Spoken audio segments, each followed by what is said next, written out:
10. Yesterday, we started the show talking about Max Crosby. He's going to be one of the biggest names that's talked about here in this offseason who could be moved. The Raiders have the number 1 pick. Which direction are they going to go in? He's a name that we are keeping our eyes on here in the NFL offseason. Another name, huge star in the NFL, that also could be moved in this offseason is star wide receiver for the Philadelphia Eagles, A.J. Brown. Yeah, and today it was Jeremy Fowler on Get Up, on ESPN's Get Up, that made the claim that his reports were telling him that sources, reports, execs around the league believe that A.J. Brown could be on the move. Here's that sound.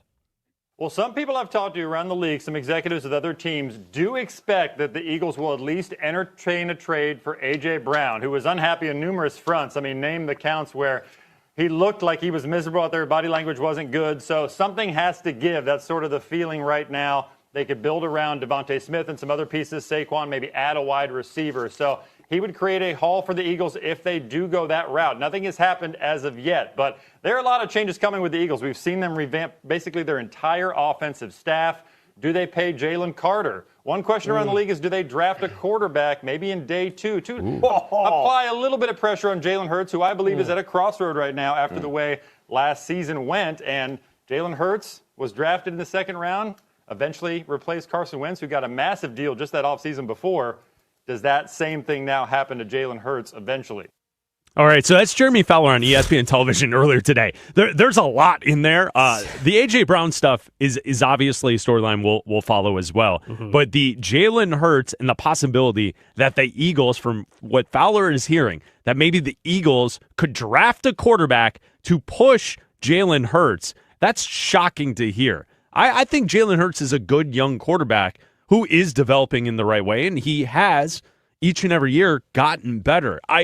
I think that's a very surprising piece to this. And then, of course, the fact that the Eagles will listen to trade offers for A.J. Brown in this offseason. Yeah, so there's a lot to unpack there, obviously. I think that there were reports earlier in the season about the Jalen Hurts. Like, there were even talks of benching Jalen Hurts in the season when he wasn't playing well, and maybe letting him sit for a week or two to get his, quote, head right and maybe give him a break. And it's like, guys, they're the defending Super Bowl champions. Like, what are we doing here?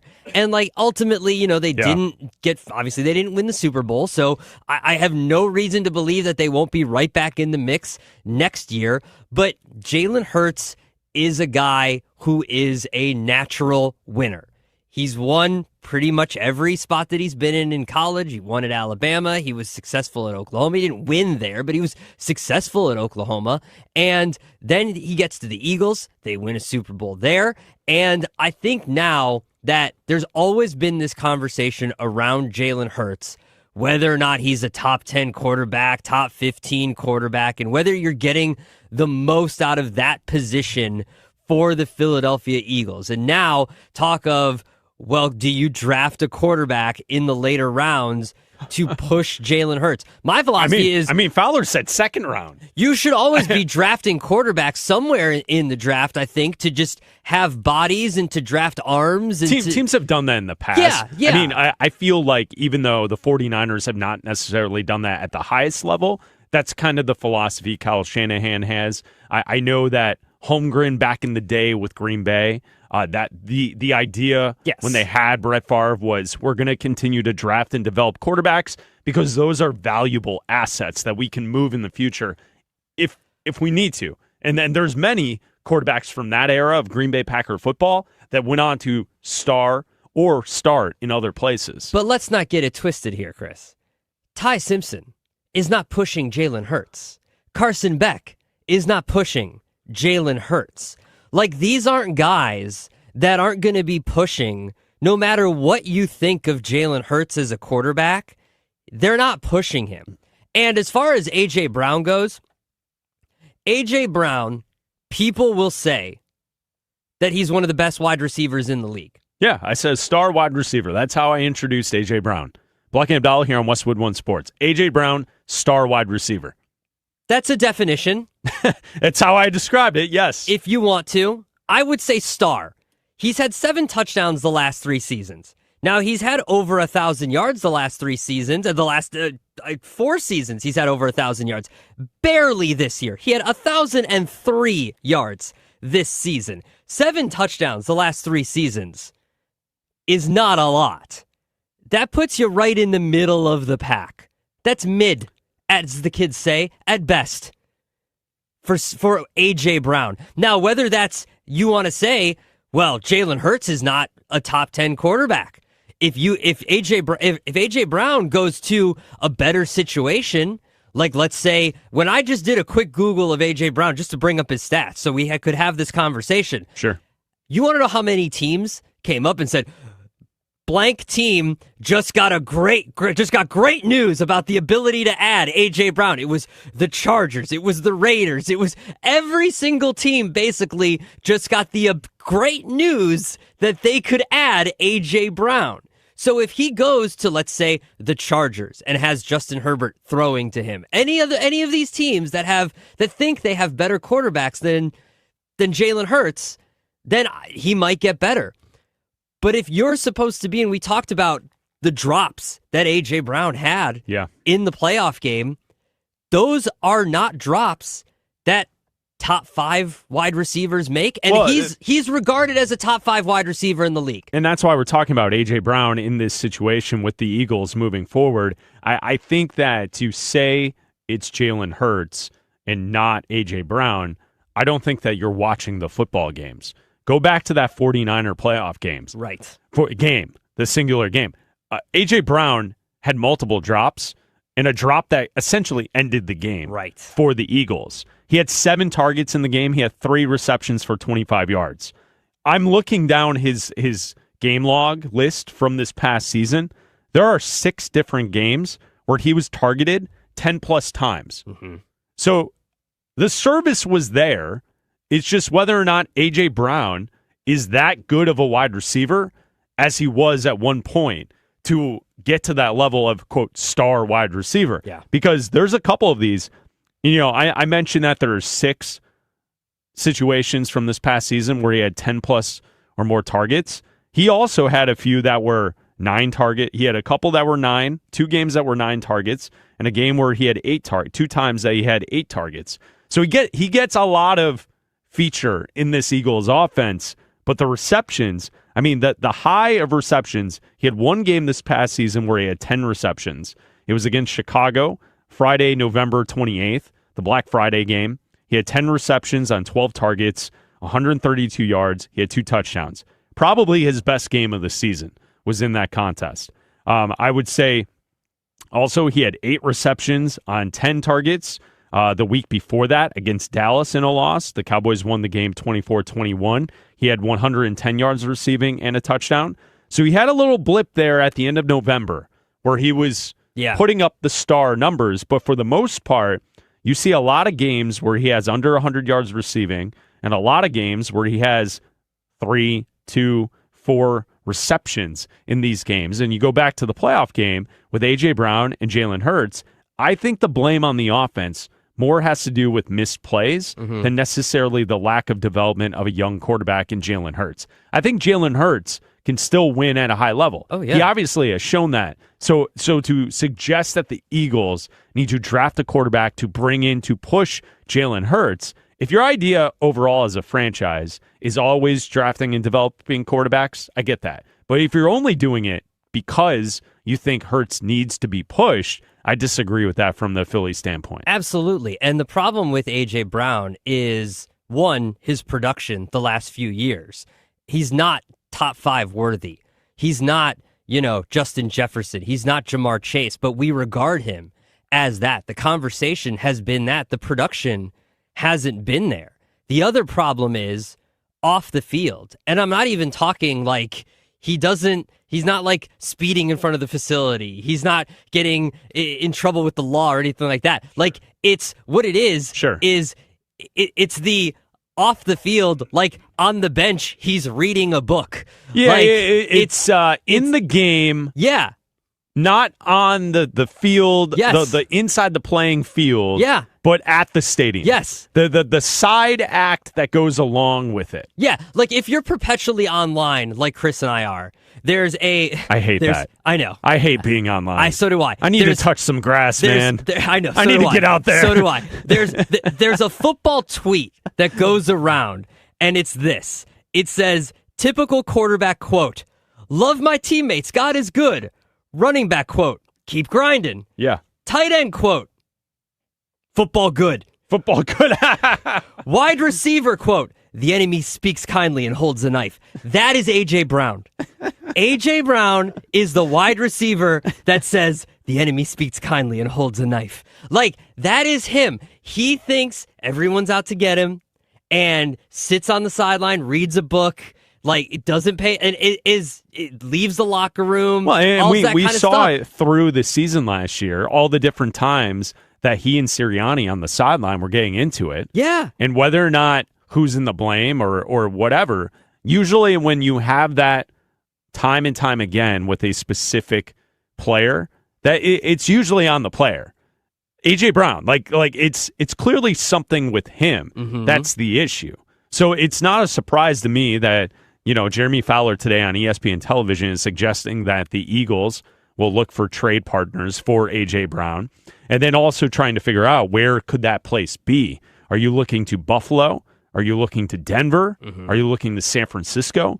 There's a lot of teams that could use a wide receiver like that for their team moving forward. Well, and the other side of it is, what are the Eagles going to get in return? Because right now, the Eagles don't have a lot of cap space. There's a graphic going around at how much, if you even restructure a bunch of contracts, what you could make up in cap space. And even if they restructure a bunch of cap space, they're only making up less than $1 million in cap space, because the Eagles have been perpetually restructuring contracts. Yeah. They're the wizards of it. They know how to do it. Howie Roseman is one of the best, if not the best. He's probably the best in the NFL. And if I don't know why a GM, I hope all the GMs are listening to this program right now, listening to Bleck and Abdalla right now. I would love that. Don't do deals with Howie Roseman, because you're going to get fleeced. That's what you're going to get fleeced. That's what's going to happen to you. But right now, I know we're not far out from the NFL draft. And right now, the Eagles only have 5 picks in the NFL draft. And I know that is eating at Howie Roseman. And if he can trade A.J. Brown for a haul of picks this year and next year, he is going to do it, because sitting right now with only 5 picks is not enough, because as far as they went and not as far as they wanted to go to in the playoffs this year is going to eat, and you eat at Howie Roseman, and you need to they don't want to have to sit back and take a year off from the playoffs. For sure. They want to reload with young talent. And if their contracts are getting to a place where they can't restructure, it's time to unload some of these guys, that the contracts that you can't get out of, and you unload those guys and you reload with cheap rookie contracts, and nobody drafts better and nobody reloads better than the Philadelphia Eagles. Yeah, I would. The way I look at this, it's Bleck Abdalla here on Westwood One Sports and the Westwood One Sports app. I don't view this from an Eagles perspective as taking a step back. That's not what they do. Mm-mm. So you win the division. You have the Cowboys, the Commanders, and the Giants. 3 teams that I think, if we want to put a blanket statement over the division, all 3 of those teams should be better next season. To what degree, that's to be determined and for us to debate throughout the summer as we head towards the season. But with the changes made to date, Commanders changing coordinators, Cowboys changing coordinators, you have a new head coach in New York, those 3 teams should be better. Yeah. The Eagles are still the best team. They're still the best team in the division. And when they make a move to move off of a, quote, star wide receiver like A.J. Brown, the move is not done in the idea of taking a step back. That's not what the Eagles are going to do. I don't think that's the case at all. Mm-hmm. And I think that's where you also have to look at the reason their season fizzled out at home in the playoffs to the 49ers is their offense is broken. So how do they fix the offense? Sirianni, taking over some play calling duties once again, right? Like, how does that work? The way, their long search for a new coordinator this offseason, like they interviewed everyone to be an offensive coordinator for the team. And that's the issue, is getting the offense right, because when they're right, they're one of the best teams and most talented teams in football. But we saw at the end of last season that it was the Eagles' offense that really let them down and why they lost to the 49ers in the playoffs. Well, I think it was also, too, it wasn't just the play calling. I think it was the lack of production from A.J. Brown, but it was also, they had a lot of turnover on that offensive line, too. And when that hurt Saquon Barkley a lot, because that was their offense. Like, they relied on him a lot. Chicken egg. What do you value more? The star running back or star offensive line? It's exactly what we talked about yesterday. Like, and how are you going to build your franchise if you're the Raiders and you're going to trade Max Crosby? Like, there's a reason that why we suggested trading Max Crosby and developing your offensive line, because when you have a running back in Ashton Genty that is getting hit behind the line of scrimmage before he even gets to it, you need to revamp your offensive line when you're investing your first overall pick in a quarterback. So trade Max Crosby and draft offensive linemen, just like the Eagles struggled on offense because they had the turnover on offensive line. It's no wonder that Saquon Barkley struggled and struggled. He didn't have as good of a season and didn't carry the team the way he did the year when they won the Super Bowl. And now you're starting to see, so you have to get younger at wide receiver, get younger on the offensive line. Like, you can trade A.J. Brown, free up money, and start retooling this offense and get better and compete again this upcoming season. It's Bleck Abdalla here on Westwood One Sports and the Westwood One Sports app. So NFL franchise tags can start up next Tuesday, so February the 17th. So there's a lot of movement that's going to take place in the NFL over the next couple weeks here. We'll see trades, we'll see tags next week. We'll see all this stuff kind of starting to form as we watch the NFL here in the offseason.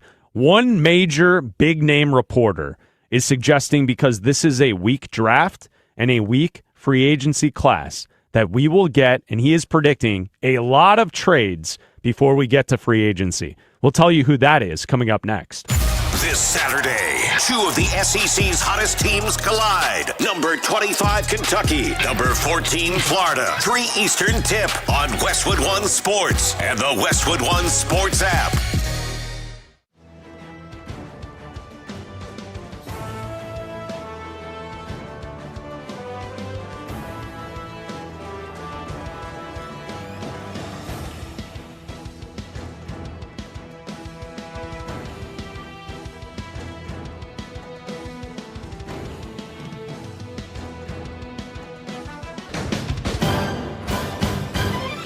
At the tone, the broadcast will begin in 4 minutes, 30 seconds.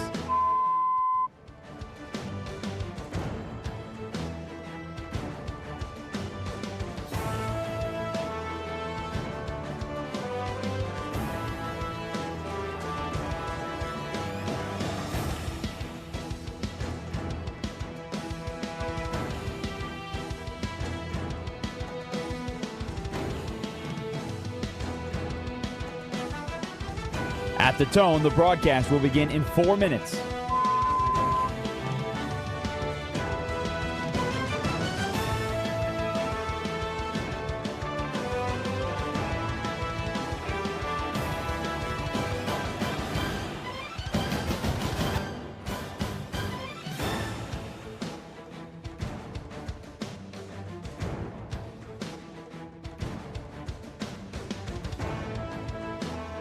At the tone, the broadcast will begin in 3 minutes and 30 seconds.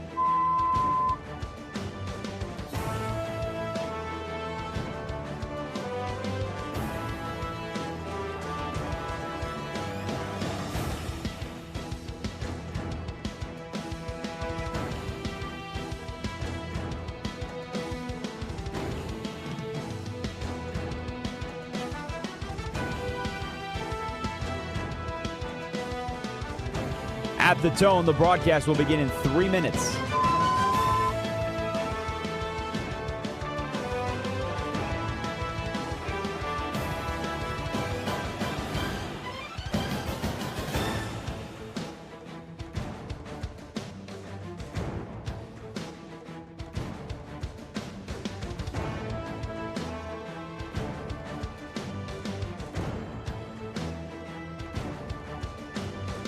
At the tone, the broadcast will begin in 2 minutes, 30 seconds.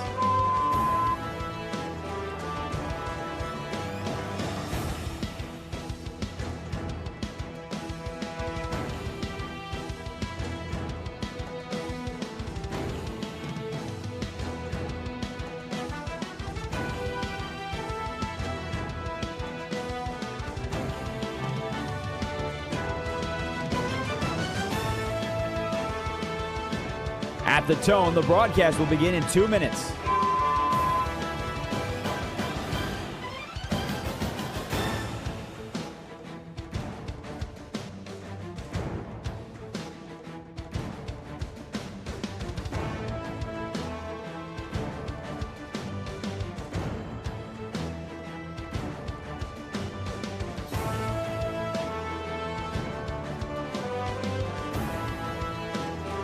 At the tone, the broadcast will begin in 1 minute, 30 seconds.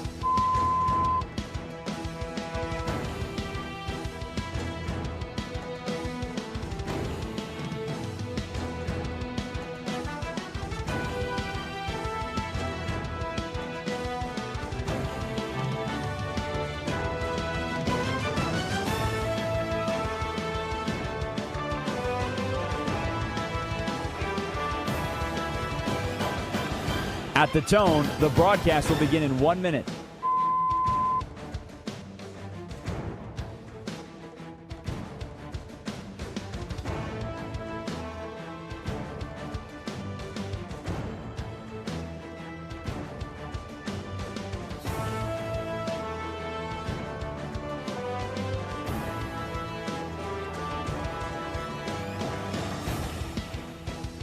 Stations, this is your final time check. At the tone, the broadcast will begin in 30 seconds.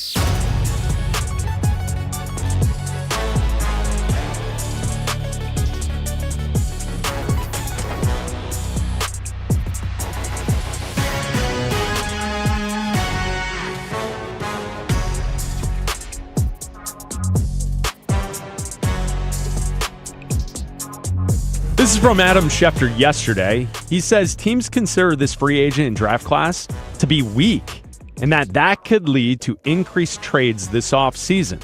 I'm Chris Bleck along with Adam Abdalla hanging out with you until 3 Eastern here on Westwood One.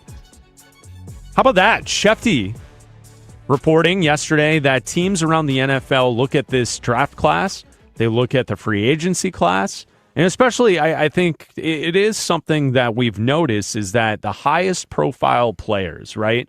Your quarterbacks, maybe the star edge rushers, some of these guys, the high ticket items that could be available in a usual offseason in through free agency or in the draft, especially with quarterbacks in the draft, that teams have recognized that you're not going to be able to fix your problem with free agency or the draft, and that Schefty is kind of pointing to there could be more trades in this offseason because of that. Absolutely. And I will tell you this, as we get closer and closer to the draft, don't be surprised, Chris, if you start seeing people suggesting that the Raiders trade out of the number one spot. Because Fernando Mendoza just ain't the guy. And he's just oh, wow. I thought you were going to go the other way with that other teams would see that he was the only quarterback in this class and that they would want the number one pick because being second or third or fourth, fifth, sixth in the first round doesn't do anything for you this year. It's because he's just a guy and not the guy. That it's not worth. That's how I feel. Because here's the thing. He's just because he's there doesn't mean you have to build your franchise around him for the next, what you hope, 10 years. Like, you hope you have a franchise quarterback for the next 10 to 15 years. That's what you hope. And just because he's there doesn't mean you have to draft him. You can trade this pick and stock up on offensive line. Like, you could trade it one spot down. What does one spot down and be like, hey, Jets, you want him?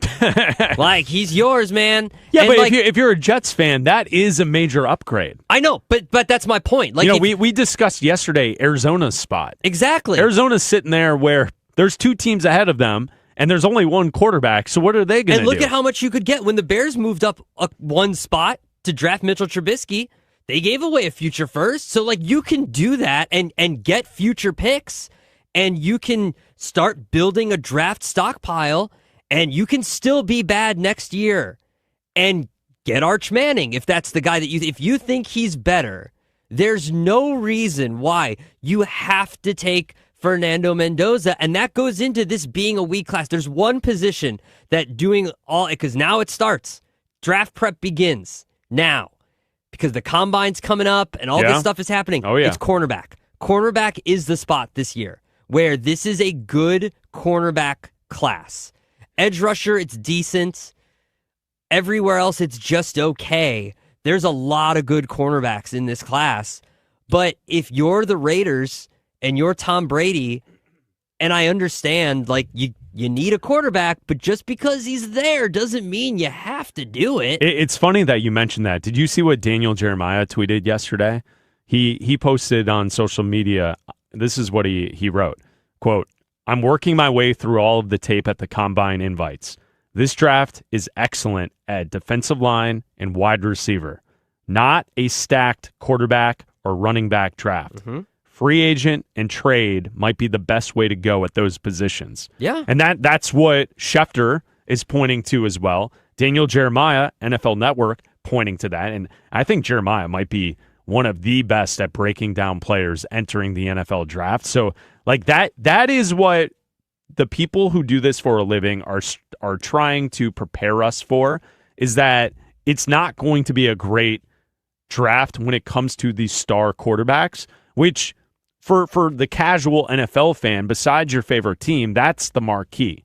Watching the first round to see where the quarterbacks go is the marquee. And I would guess that someone will get desperate and someone will draft a quarterback in the first round, even though they are not graded as a first-round quarterback. We see that each and every season, that there are teams that get desperate and they draft above where the guy is positioned, and then it essentially sets that player up for failure because they were drafted as a first-round quarterback. They're not a first-round quarterback, but the expectations are now set for them to be a first-round top-level quarterback in the NFL.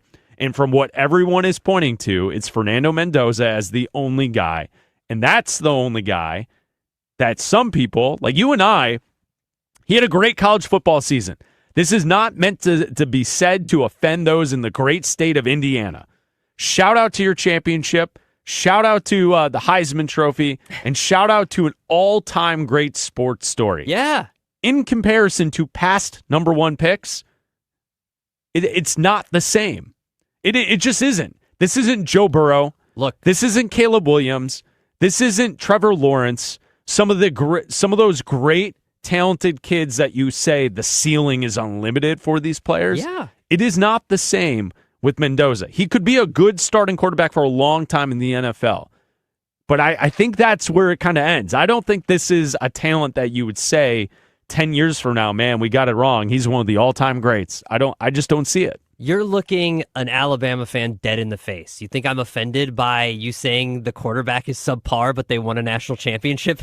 Like, no, it was the way of life under Saban. Yeah, like it doesn't matter. I don't think Indiana fans should, like, you might feel some attachment. Like, I feel some attachment to Jalen Hurts and Tua Tagovailoa and like every Alabama player that's in there. Like, I know, like, Sam Darnold is your guy. Like, listen, being a USC fan, you can't wish every school to have the success winning Super Bowls like USC and Sam Darnold. Yeah. The Trojan, fight on. Yes, absolutely. Like, I know this is a great career, but the comps that I'm seeing for Fernando Mendoza are Matt Ryan.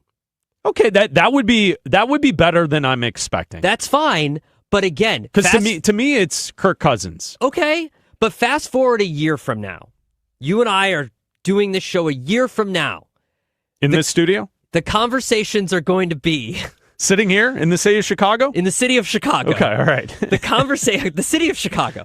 Okay. The conversations are going to be that the entire draft class coming out of Arch Manning and everybody else. Oh, yeah, that's going to be a different story next That offseason. Fernando Mendoza is going to be behind all of those other quarterbacks that are coming out next year.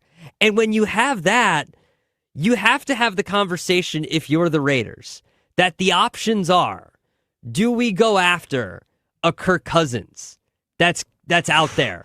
Do we trade for Kyler Murray? Do we do something this year, Malik Willis, and just say, hey, this is what we're doing this year, and we're going to try to be bad, and we're going to, we just said we're going to compete, whatever. We're going to build. Offensive line, defensive line. We're trading Crosby. Defensive, we're building something. And then next year, this is the march for Arch, okay? This is the march.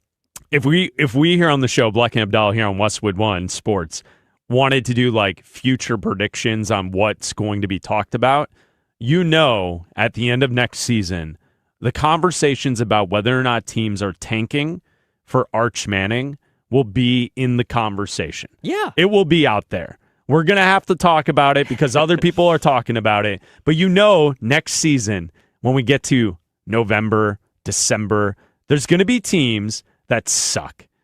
And the conversation is going to be, Are they tanking for Arch Manning? Well, he's going to be a Jet. He's going to be a Jet all the way. Here's the other thing that I was thinking about when you mentioned theater kids. Wait, what? That was for the theater kids. He's a Jet all the way. What are you doing there? West Side Story? Yeah, I was. Yeah, that was for the theater kids. In the middle of this show? That was for the theater. We're trying to keep people listening. That was for the 4 theater kids that are listening. Across the country, the 4 theater there's kids. 4 kids who lifted up their heads. They were like, finally, someone on Sports Talk Radio who has theater thoughts. Someone has said that he's a Jet all the way.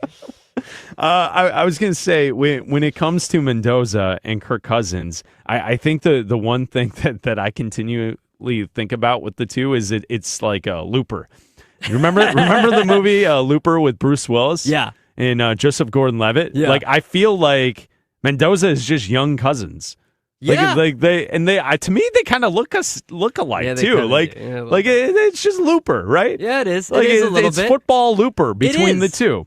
The NFL offseason, so this is why this is all being talked about right now. February 17th is the window to open the franchise tags.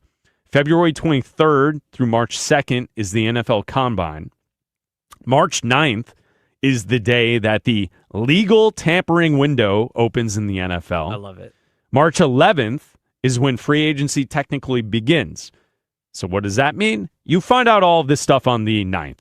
When the legal tampering window opens, that's when you start to see the reports from reporters and the agreements and the numbers and the stuff and players moving from place to place. When free agency officially begins, that's when the teams announce that they've actually signed the players. Mm-hmm. So it's the date to remember is March 9th. And then the NFL draft in Pittsburgh will be April 23rd, 24th, and 25th. So the offseason calendar, it's coming up. This is all in front of us, and that's where throughout the next 2 months, these trades that Schefter's talking about, this is the time when these trades are going to take place. Yeah, and I do think that more of these guys will get moved just because you saw some of these teams be able to flip so fast also. You saw what the Patriots were able to do. They were in the Super Bowl after winning 4 games 2 years in a row. And a lot of that was culture too, but you saw a franchise that was willing to spend and was willing to take risks on players and completely flip their team around. You saw the Jaguars go from worst to first with a new head coach, a first-time head coach, and turn over some of their roster. You saw the Bears completely flip 4 players on their offensive line and completely change the outlook of their offense with a first-time head coach and bring in new defensive players and a completely new coaching staff and flip things. So if it can be done, there's 3 examples last year of worst to first. It's a copycat league. Teams are going to do it and going to try to do it. And it could be the Raiders. It could be like we just talked about with the Eagles and A.J. Brown and trying to just reload and recoup things. Max Crosby could be on the move sooner rather than later, even though he's got an injury. It could be anybody. Speaking of, Bleck Abdalla here on Westwood One Sports, sponsored by Progressive Commercial Insurance, protects small businesses with affordable coverage options. Quote today at progressivecommercial.com. So a couple days ago, Clint Kubiak spoke to the media. He was introduced as Raiders' new head coach. Mark Davis spoke, the owner of the Raiders. They both talked glowingly about Max Crosby. Max Crosby has responded. New information, new audio from Max Crosby. We'll play that coming up next. The season's over, but the NFL news never stops. Training camp hits in 153 days. And yes, we're counting. The NFL lives here on Westwood One Sports.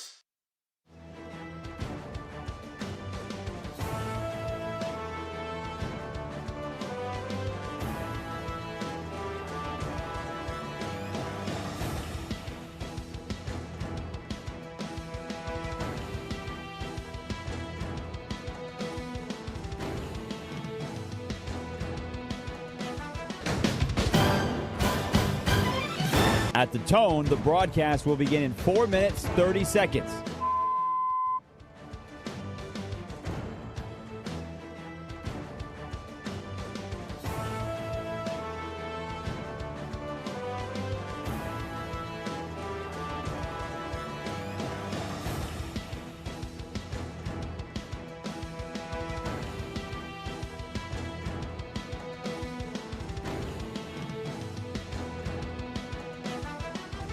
At the tone, the broadcast will begin in 4 minutes.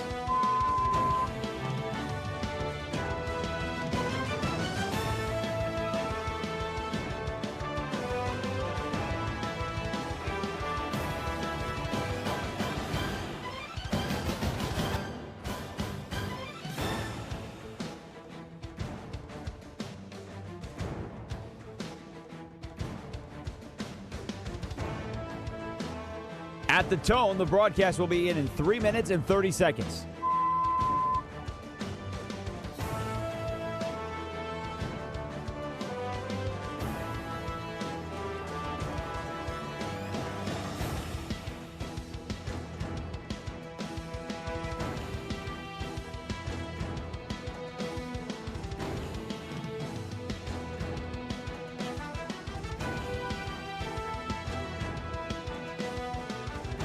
At the tone, the broadcast will begin in 3 minutes.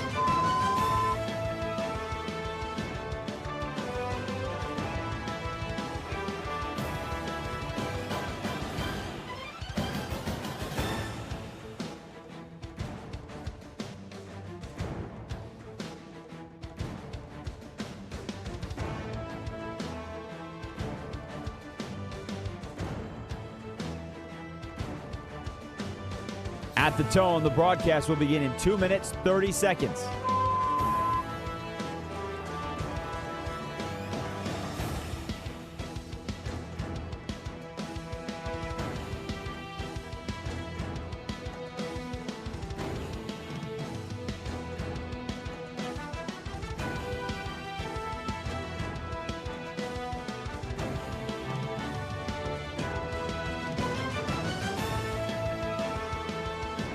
At the tone, the broadcast will begin in 2 minutes.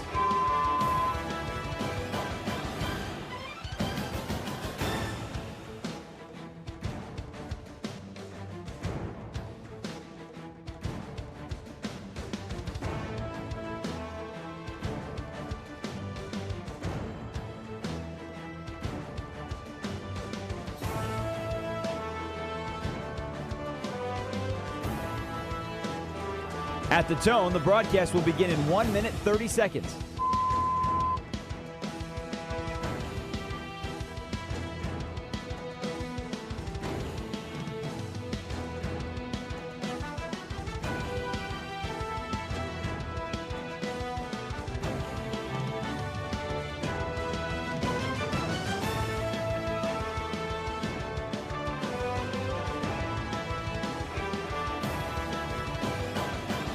At the tone, the broadcast will begin in 1 minute.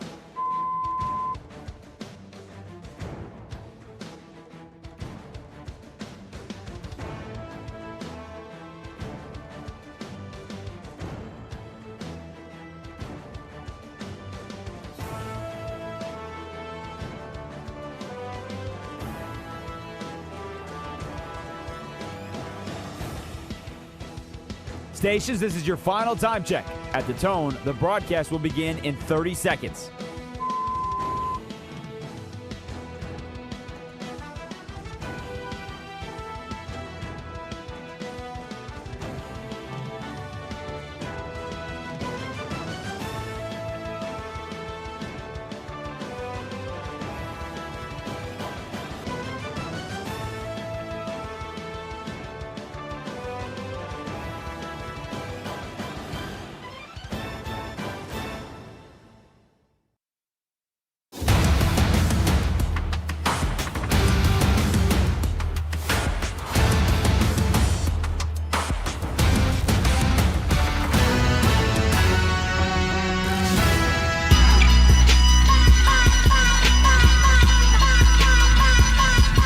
Clint Kubiak was introduced to the media a couple days ago in Las Vegas, new head coach for the Raiders. It's Bleck Abdalla here on Westwood One Sports. He talked about Max Crosby. Mark Davis talked about Max Crosby. Max Crosby is the biggest non-quarterback who's going to be talked about here in the offseason who could be moved. We've talked today about A.J. Brown. Max Crosby is a bigger deal than A.J. Brown because the way you laid it out, You mentioned how A.J. Brown is a star, but he doesn't necessarily perform at like a top 5 level. You could argue top 10 wide receiver. Max Crosby is likely in the conversation the 3rd, 4th, or 5th best edge rusher in all of football. Yeah, and you keep saying the biggest non-quarterback. I still think he's the biggest name that could be on the move. Well, okay, so like if Kyler Murray gets on the move, Max Crosby's still a bigger name than Kyler Murray. Absolutely, Max Crosby's a better player than Kyler Murray is a better player. We could have that debate. Yes, no doubt. I also like as I'm trying to look at the entire offseason, I'm including Aaron Rodgers and his decision into all this. Okay, because yes, he may not move to another team, but he could retire, and that the Pittsburgh story and Aaron Rodgers being a Hall of Famer, like that's big. Yeah. But you're right. I don't see necessarily a larger quarterback name being moved this offseason because there's no one who's available. I think that as far as best player goes, like when NFL.com puts out their best players in the NFL, Max Crosby will be the biggest name, the highest ranked player. Who could move. Okay, so Max Crosby yesterday, he was on the Let's Go podcast with Jim Gray. This is what Max Crosby had to say about all the rumors and everything going on this offseason. My focus has been on getting healthy because that's all I can control right now. That's all that matters to me is being with my daughters and being with my wife and taking care of myself. People are going to have rumors. I just looked at my phone. I've been working all morning. I got another, everyone's hit me up. Did you say this? Did you? I can't control that. You earn that as a player. If I wasn't doing the right things and if I wasn't the person and player I was, people wouldn't be talking about all the nonsense. But that's what comes with it. If you have drama, if you have a losing season, they just try to throw gasoline on the fire and make, things a certain way. And for me, I know what I'm about. I know what I represent. You know what I mean? I really don't care what everybody has to say. I used to a lot as a young guy. I really don't give a damn. If people could have their own opinions. I know what's going on. I know my truth, and I don't need to sit here and keep rehashing it to people that don't know what's going on. So I don't even waste time with it. So there you go. That's Max Crosby on the Let's Go podcast talking about this offseason. I love Max Crosby. I love the way he approaches the game, and I love personally that he was a player that last season when the team sucked, they were bad. He wanted to keep playing even though the team didn't want him to play because his play would deter them from landing the number 1 pick. Mm-hmm. Like he is anti-tanking. He's out there giving it his all each and every week. I love that from Max Crosby. There's also something else to add to this conversation, Abdalla. So Tom Brady is a partial owner of the Raiders, and we've kind of looked at Tom Brady as a net positive, as like the reason the Raiders have hope for the future. Because Brady's there, right? Even though he's a part-time owner, right? Like he's not there every day in the building. He wasn't even at the press conference, the introductory press conference for little Kubiak. Where was he? Why wasn't he there? He was at a card shop, opening a card shop. Oh, was he all around the country? Going from city to city, opening up card shops? He's a card shop man instead of the music man. Call Bleck Abdalla at 310-840-4910. Has Brady hit your city with a card shop yet? A card shop. Because they're popping up. Did you see the one in downtown San Francisco when we were there last week? Oh, yeah. Like, it wasn't even open. It was like they're about to open it. People were lined up. I know. Yeah. Okay, so Brady wasn't there, but he has an influence on the organization. And you just heard Max Crosby talk about drama within the organization. Okay, so Albert Breer in the Monday Morning Quarterback has pointed to that the reason that it went sideways last season and why the Raiders wanted to shut him down with the knee injury and Crosby wanted to keep playing, that a lot of this comes back to someone very close to Tom Brady. You remember the name Alex Guerrero? The longtime trainer for Tom Brady? Oh, yeah. And the guy in New England who had problems with, didn't he have problems with Belichick in the Patriots organization? Yeah, because Brady wanted his own trainer. And he wanted his own guy to have free reign in the facility? Yeah. Well, Albert Breer is pointing to the back and forth between Max Crosby and Alex Guerrero as some of the drama and some of the issues at the end of last season, which to see that in the Monday Morning Quarterback piece from Albert Breer is interesting, but like we associate Brady as this is all a net positive. This is something that's a negative on Brady being a part of an organization like this. I still don't think so. I still believe the best thing for the Raiders is trading Max Crosby. So whatever gets him out is the best thing for the Raiders, disgruntled or not. And look, Max Crosby's doing the right thing. I want to be here. He's being a good soldier. He's saying that, people are pouring gas on the fire, all that good. He's saying all of the right things. He's in the facility when the new coach is there. He's greeting the new coach, all that stuff. He's doing all of the things that you're supposed to do. He's a franchise leader. When you request a trade or you let it be known to Jay Glazer the week of the Super Bowl that you want out. They shut me down, but I'm also posting to social media that I'm jumping on a trampoline and getting layups. I'm in a layup line with my kid at my house, right? Like, the two things don't add up. But what's best for the Raiders is trading Max Crosby, because getting the most amount of picks,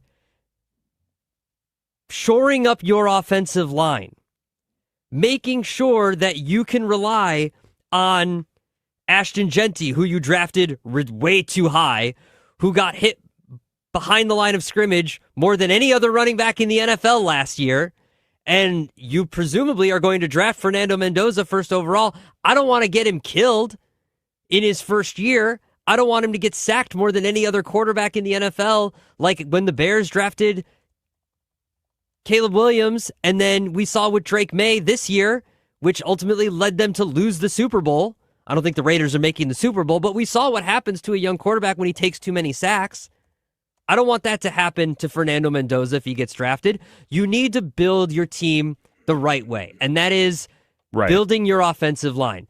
The Raiders had one of the worst offensive lines in the NFL last year, and just drafting a quarterback in the first round and then drafting an offensive lineman here or there, or signing an offensive lineman here or there, because here's the thing. Good offensive linemen just aren't available on the street. They get franchised, they get their deals worked out, or it costs you in a trade, and it usually costs a decent amount sometimes if you want to trade for them. So the way you can do that is you can draft them early in the first round if you want to build through the draft. And the way you do that is with a bunch of first-round picks. And how do you get that? You trade a guy like Max Crosby because you're not ready to win now. And if you're not ready to win now, like the Raiders are, and you have a high-profile asset like Max Crosby, trade him for 3 first-round picks, and then you can have 2 first-round picks for the next 3 years. So the Breer piece in Monday Morning Quarterback goes on to say, we're talking about Max Crosby here on Westwood One Sports. It's Bleck and Abdalla hanging out with you. If you want to join us, you can call us at 310-840-4910. It goes on to say that the issue with Guerrero is essentially because Guerrero's role with the organization in Vegas is that he's a wellness coordinator. You ever meet these people, the wellness coordinators in your life? You know, they're on Instagram. They're telling you about all the different things that you're doing in your life that's wrong because they're the wellness coordinators. Wellness coordinators You know these seem people? like someone who doesn't have a license to Yeah. do something. Well, they're also people who like don't really have a job, but they want to tell you they have a job. So they Yeah. tell you like drink oat milk and like all kinds of weird stuff that they tell you to do. What's wrong with oat milk? I'm trying to draw like what's something that someone who claims to be a wellness person that they do, and you're like, that's all a bunch of nonsense. Like, Red light stuff. yeah, the red lights. Red You lights. wear the red light Yeah. on your face. Yeah, red light you know. therapy. Yeah, they're doing all kinds of stuff. All right, so Guerrero was a part of the communication per Breer. He was a part of the communication of the Raiders' decision that they wanted to shut down Crosby, and that's a part of the issue between the two parties is that Guerrero was the guy to go deliver the message. Probably should have come from Tom Brady, right? If that's the direction that they wanted to go. Because, like, why are you making Guerrero do the dirty work? It seems like that's always his role in like, Tom's life, right? Like, wherever he's been. Where's the coach? Where's the GM? Like, what are we doing? No, I know. I mean, I know they got fired eventually, but like, what are we like? Why is Tom? Or where? You're right. Where's Tom Brady? Stop opening up card shops and send a text message. What are we doing? It's Bleck Abdalla. We go to Ray in Chicago with Bleck Abdalla. What's up, Ray? Gentlemen, how you guys doing? We're What's good, up, man. Ray? What do you think about this Crosby situation? All right, I got a couple things. You know, you guys were out of town last week at the Super Bowl. Didn't want to bother. You were smitten over Baker Mayfield there, Black. Oh, quite the interview, right? It was great. It was great. One thing, Thank you. Monday, the game we played here in Chicago at school when we lined up, Steal the Bacon in gym. Remember, you didn't have the name of the game. You were talking about the Steal the Bacon. Steal the Bacon. Yeah. So a couple of things. So Max Crosby, Adam, I agree with you. They're not, like the Raiders aren't like a player, not even 3 players away from contention. Smart thing for that organization to do is to trade him and fill in the holes on that roster that they have on both sides of the ball. I think that's pretty, plain and simple. To kind of intertwine yesterday and today with Tom Brady and Aaron Rodgers, I do think both of those guys, if they really are committed to their team and wanting them to win, they need to go all in. I mean, I like Brady on the calls for the game, but if he's serious about the Raiders being competitive and building that roster, I think he needs to really focus on them as his full-time thing, if that's what he wants, right? And the same thing goes to Aaron Rodgers. If Aaron Rodgers wants to play next year, whatever, fine. But if he wants to, don't make Pittsburgh wait until the last preseason game to be like, okay, I'm coming into camp now. You know what I mean? So, again, I love you guys. One of your biggest fans. I'll hang up and listen to what you have to say. Have a great day. Yeah. Thanks, Ray. Thanks for the phone call. And you can always join us here on Westwood One Sports at 310-840-4910. Yeah, Ray makes a lot of good points. If the Steelers are really willing to wait for Aaron Rodgers, hopefully Rodgers doesn't make them wait the entire summer. Yeah, like be there for the offseason program. Yeah, he doesn't have to play in the preseason games. I don't need that, but be there for training camp. Be there for the practices. Be on the sideline for the games and, watching the play calls and watching all that kind of stuff and going through the offense. He doesn't need to play. He's earned that right as a veteran, but at least be in the building. When we look at the quarterbacks from last season, have you thought about stacking and ranking the quarterbacks from last season? Ranking? A little rankings. Let's get into that coming up next. It's Bleck Abdalla here on Westwood One Sports. This is Westwood One Sports.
At the tone, the broadcast will begin in 1 minute.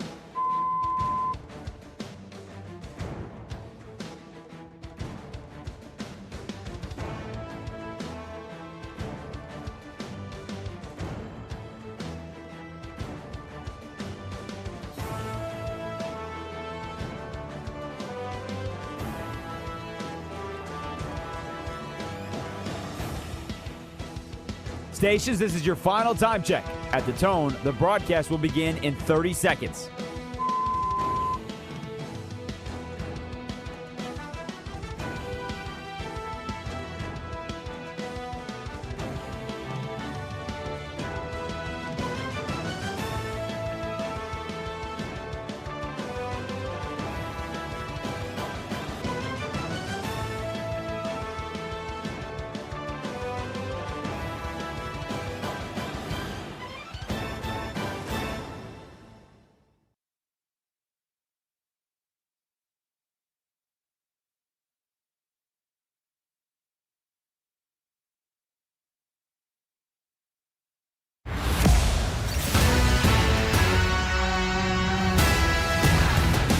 This is Bleck and Abdalla on Westwood One Sports. Here's Chris Bleck and Adam Abdalla. Noon to 3 Eastern, each and every day here on Westwood One Sports, the Westwood One Sports app, Sirius XM Channel 375, all of our great affiliates around the country listening on the radio. It's Bleck and Abdalla live from Chicago. I'm Chris Bleck with Adam Abdalla. If you want to join us today, you can call us at 310-840-4910. Hanging out with you, talking some football. And to start this hour, Abdalla, I saw this from NFL.com. It is a list of quarterbacks ranking the quarterbacks from this past season. So it's broken into tiers, and you've got the different categories. We know, and we all agree, that the best quarterback from last season was Matthew Stafford. Matthew Stafford, exactly, on 3. Matthew Stafford. Yeah, come on. Yes, no, I'm Say Drake May. I dare you. No. I dare you. I'm not. But I dare you. When we look at, so we have different tiers here on NFL.com for this past season. There are 6 names in tier 1. Okay, and when you look at the names, I think what is interesting about it is obviously there are some great quarterbacks who A, were injured, or B, didn't have quite the MVP-like seasons that we're used to. And the 2 names that jump out at me when we start getting into this list in the tiered rankings from this past NFL season of quarterbacks, it's clear to me it's Patrick Mahomes and it's Joe Burrow. Now, they are ranked, but they are ranked in categories that I don't think anyone would actually put those 2 individuals in if we were doing a quarterback rankings of who are the best quarterbacks in football today. Yeah. Right? Like Patrick Mahomes is either 1 or 2. I don't think you could have a serious conversation with anyone talking football who could tell you other than 1 or 2. That's fair. Who is it? Who could you say?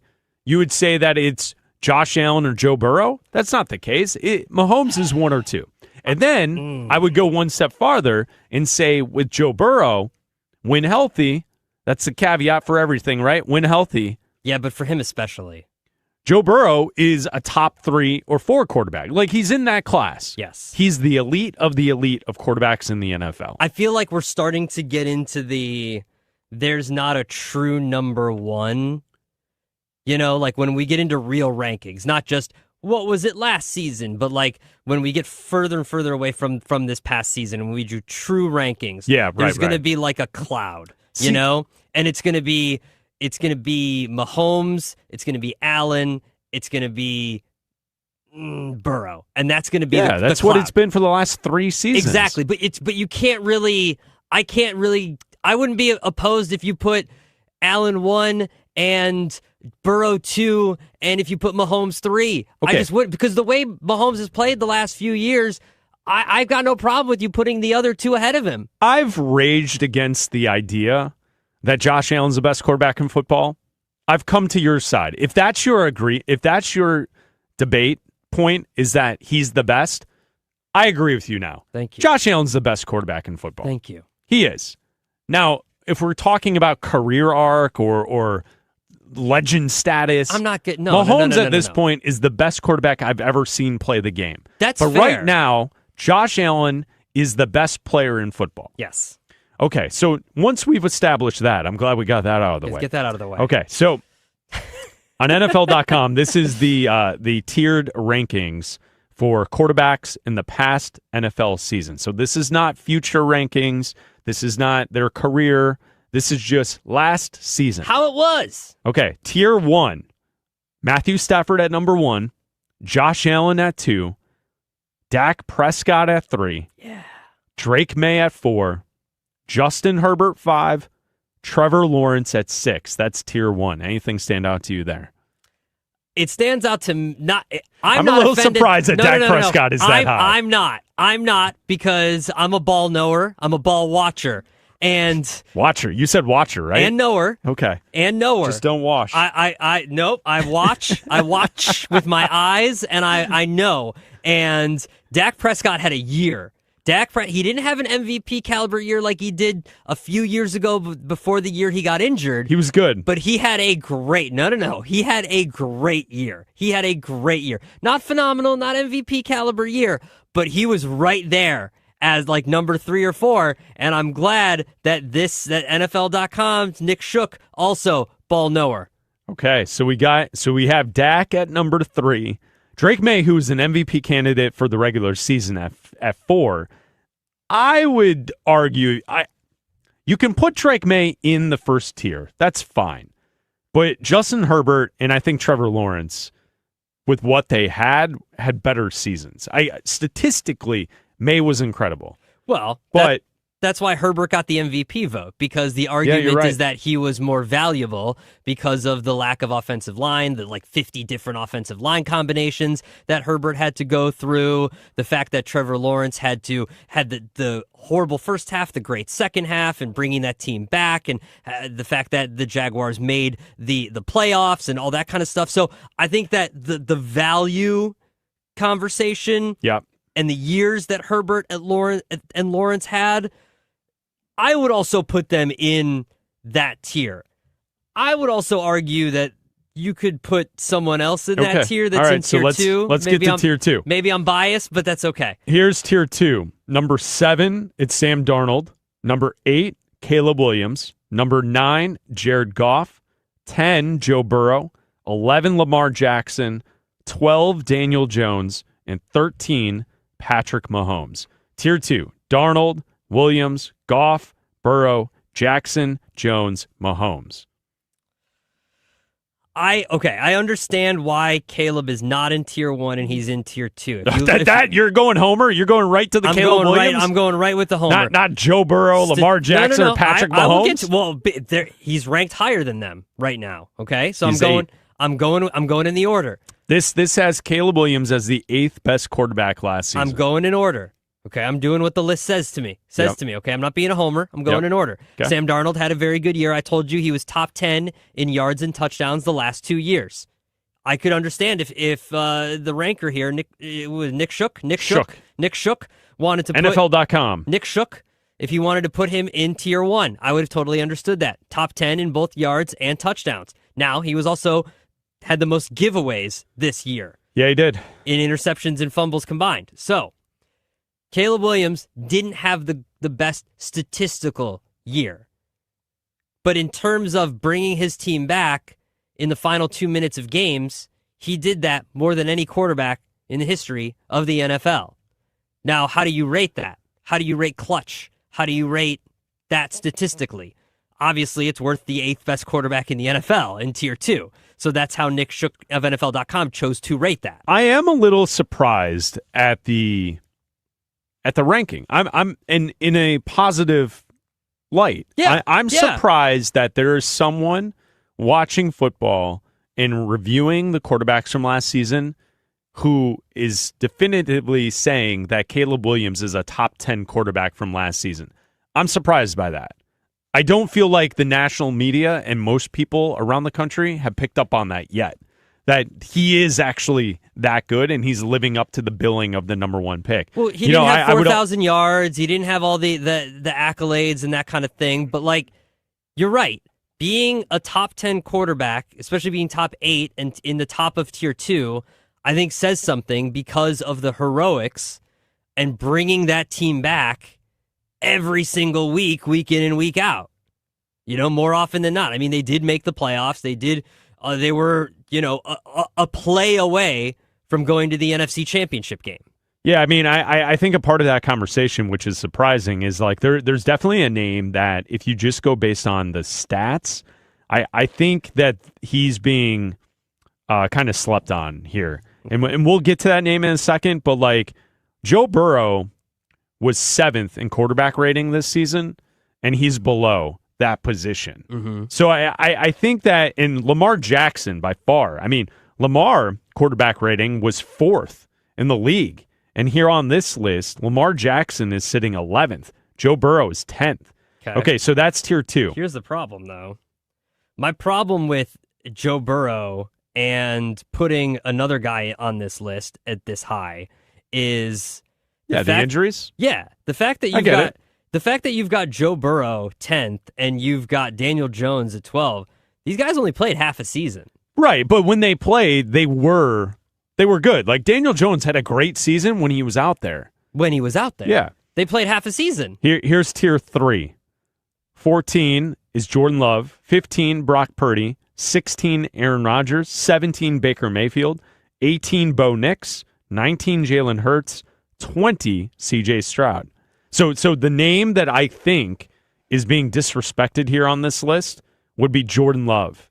I think Jordan Love, if you look at the stats, should be much higher than 14.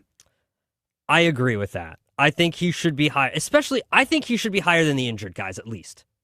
Yeah, that's what I'm pointing to, is like Jordan Love, based on the statistics and the way the season went, he should probably be ahead of Burrow, ahead of Mahomes, ahead of Daniel Jones. If you want to make the case for ahead of Darnold or Caleb, I can't really say that you're wrong with that. I think where they placed him at 14 is a little low. I agree with that. And especially the injured guys, he had a better year than Mahomes. Just look at the wins. I know it's a team game, but just look at the guys that win. Like if you're telling me Mahomes is the best quarterback in the NFL or one of them, they should have won more games. And I know he didn't have a lot of help and the defense was bad, but like Mahomes should have won more games this year. Simple as that. Jordan Love won a lot more games. He should be higher, especially late in the season when it counts. Like they won a lot of games, and he was really good late in the year, November, December. So I would have put him a lot higher than 14. It's Bleck Abdalla here on Westwood One Sports. Here's how the list kind of finishes up. So to kind of keep it in your mind in the different tiers, tier 4, Bryce Young, Tyler Shook, Jackson Dart, Malik Willis, Mac Jones, Jacoby Brissett, Cam Ward, Kirk Cousins, Marcus Mariota, and then all of the guys who are either backups, fill-ins, or grandfathers. Or J.J. McCarthy. They're in tier 5. Phillip Rivers and J.J. McCarthy and Michael Penix. J.J. and Kyler McCarthy Murray. is a starting quarterback in the NFL. Yeah, well, he's just a couple spots ahead of Phillip Rivers. So that's the list from NFL.com ranking the quarterbacks from this past season. J.J. McCarthy's 33rd. He played half the games this year. Yeah. Yet Joe Burrow... Yep. Higher. Daniel Jones, higher, also played half the games this year. Well, there's players on the list that played full seasons, and they're lower. I know. So it's not just about the games that you played, it's what you did in those situations. Yeah, I get it. Sam Darnold was at number 7 on the list, and yesterday Seattle got a chance to celebrate their championship with their downtown parade. And I always like when you get the champion and they start celebrating. You get all the different clips of video that you see throughout the day of the celebrations on the buses. Players are hammered. Yeah. They're just having a great time. Like, it's awesome to see for the city, and like it's fun to always see that stuff as a team celebrates a championship. Yeah, handing a drunk guy a microphone is always a great idea in front of a crowd of thousands. Or you could have them step to the mic at the podium in front of everyone, right? Yeah, that's it. Yeah. So let's go to Ernest Jones yesterday addressing all the fans in Seattle. I'm gonna keep it a buck. I'm probably the last person they should have gave the mic to. But we finna turn up, man. First off, I want to say shout out to Jody Allen, shout out to John Snyder for making this all possible, man. Shout out to Coach Mike McDonald for helping us get to this point. Man, but also Shout out to these badass motherfuckers who play this game the right way. Hey. Not only do we have the best defense in the world, we got the best team in the world. And quite frankly, if you got anything to say about my quarterback, you got anything to say about my defense, you got anything to say about my O-line, and you got anything to say about the city of Seattle, I got 2 words for you. Yeah. You. Oh, wow. Man. Man. Yeah. Man. And we ain't going nowhere. That's Ernest Jones celebrating the Seattle championship, the Seahawks Super Bowl champs of Super Bowl 60, telling everyone to blank you. And How great is that? Let me paint the picture. Ernest Jones is wearing a shirt with a picture of Sam Darnold flipping the bird with a big middle finger, holding a beer, while he's got the entire team behind him. Not the shirt. The Ernest Jones has the team behind him. Yeah, they're all flipping. They're all the wearing bird. the shirt too. They're all wearing the shirt as well. Now, this clip is tweeted out by the Seattle Seahawks. Yeah, the official team account. The official team account, unbleeped. It's great. Our producer Raj had to insert the bleeps. The bleeps. Raj, doing work. We cannot play that on the radio, the fine radio stations that we're on around this great country. We cannot play that word How great on is the radio that? stations, or else we will be kicked off said radio stations. I love that teams just don't care anymore. I love it. It's refreshing. I love it. It's great. You see it from teams all over now that they have just embraced the fact that players are real and players talk like that, and they've also embraced them being heels. Like, it's a wrestling term to be a heel, to be the bad guy. Yeah, sure. And they've embraced being the bad guy. And I know that Ernest Jones is not being a bad guy there. He's not being like the bad guy, but he's like, he's telling, if you don't believe in us. It's not, it's embracing not being proper. Exactly. Right? Like who you won a championship. Everyone, above age, or probably some who aren't, who are just hammered because it's a day off in the city of Seattle celebrating a championship, unless you go to school, to the public schools, and then made you go to class yesterday. Yeah. Or if you have a parent who made you go to class. Otherwise, everyone else is having a great time. Let people have a great time. Yeah, and the fact that you could have chosen 1,000 other clips to tweet out, Seattle Seahawks. Yeah. Props to you. That's great. For doing that. Here's an example of something that they could also tweet out, right? Here's Sam Darnold talking to the fans in Seattle yesterday. Yeah, 12s!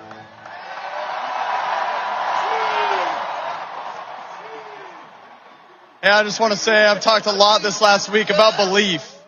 A lot of people, didn't believe in me, but it didn't matter because the ones that are close believed in me, including y'all. I appreciate y'all so much. That short list also includes Jody Allen, John Schneider, Mike McDonald, man. I appreciate the belief y'all had in me for signing me this past year. And last but certainly not least, these players, man, for believing in me. I wouldn't be here without these guys. This defense, man. Hey, can we give it up one more time for this defense? There you go, Sam Darnold. He's proper. Talking to the yeah, of course. Well, he lets everyone else do the talk for him. Exactly. Look at that. That's what's awesome. Is when defense back him up. When you're a player like that who's gone through a lot in the NFL, and then you finally have success, let the other people talk for you. Why not? Absolutely. Don't be the one that swears. Yeah, let them do it for you. It's Bleck Abdalla here on Westwood One Sports. Coming up next, how many veteran quarterbacks will be traded this offseason? That's an over and under. That's coming up next.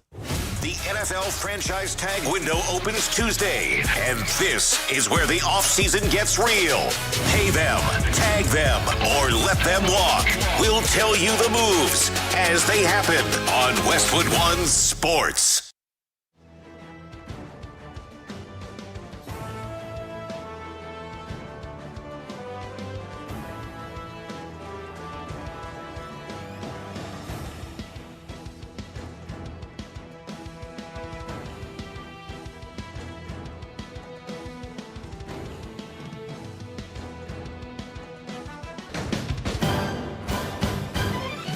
At the tone, the broadcast will begin in 4 minutes, 30 seconds.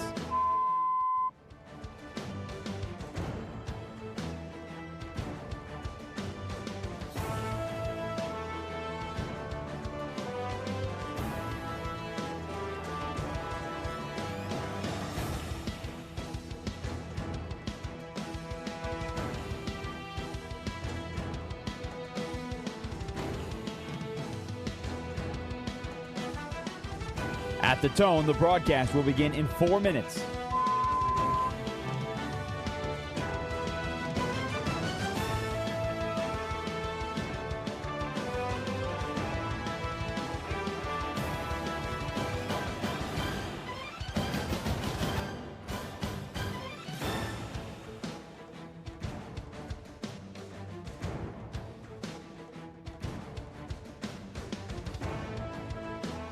At the tone, the broadcast will begin in 3 minutes and 30 seconds.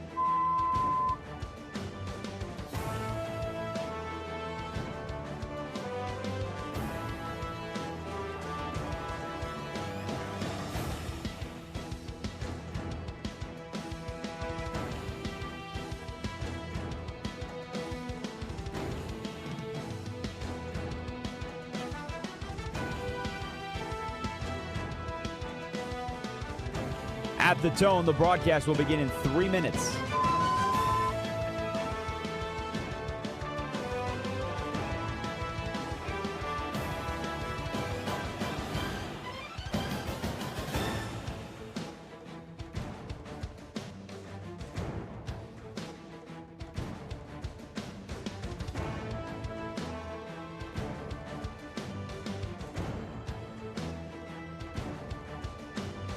At the tone, the broadcast will begin in 2 minutes, 30 seconds.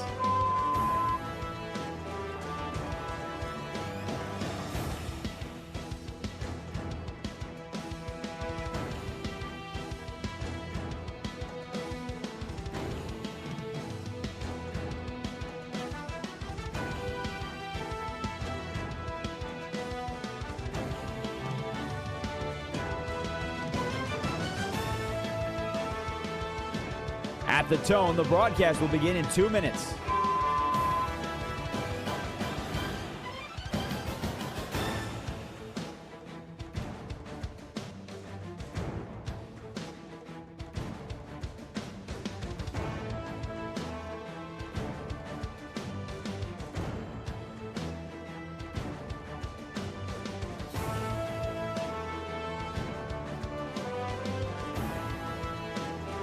At the tone, the broadcast will begin in 1 minute, 30 seconds.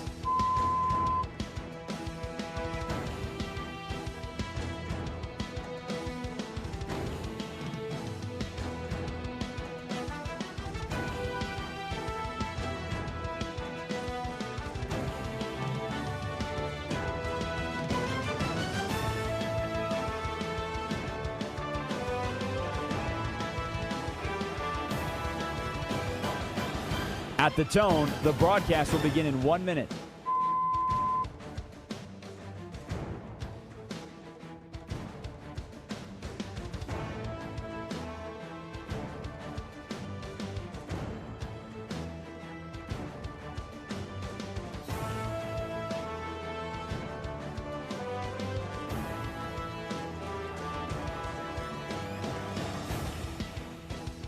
Stations, this is your final time check.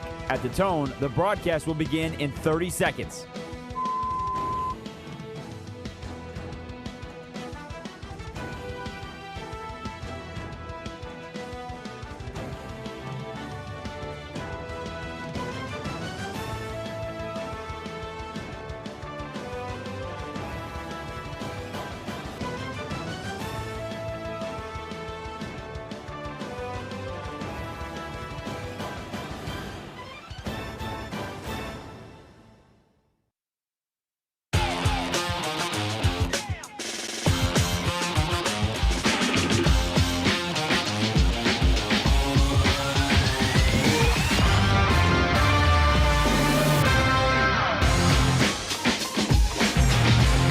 Bleck Abdalla here on Westwood One Sports and the Westwood One Sports app. If you want to join us today, you can call us at 310-840-4910 is the phone number. I'm Chris Bleck, along with Adam Abdalla. We are broadcasting live from Chicago. Our producer, Raj Sharon, is live in Denver producing the show, and now we welcome Raj in for Over-Unders. What's up, Raj? What's up, fellas? All right, let's go over or under some numbers, and we're going to get started with the franchise tag. The deadline will be coming up soon. Teams can start tagging teams soon. Last year, 2 players got the franchise tag. It was T. Higgins and it was Trey Smith, the offensive lineman for the Chiefs. So we'll start with you, Abdalla. This year, will there be over or under 2.5 players getting the franchise tag? I'm going to go over because I think we talked about how weak of a draft class it is this year.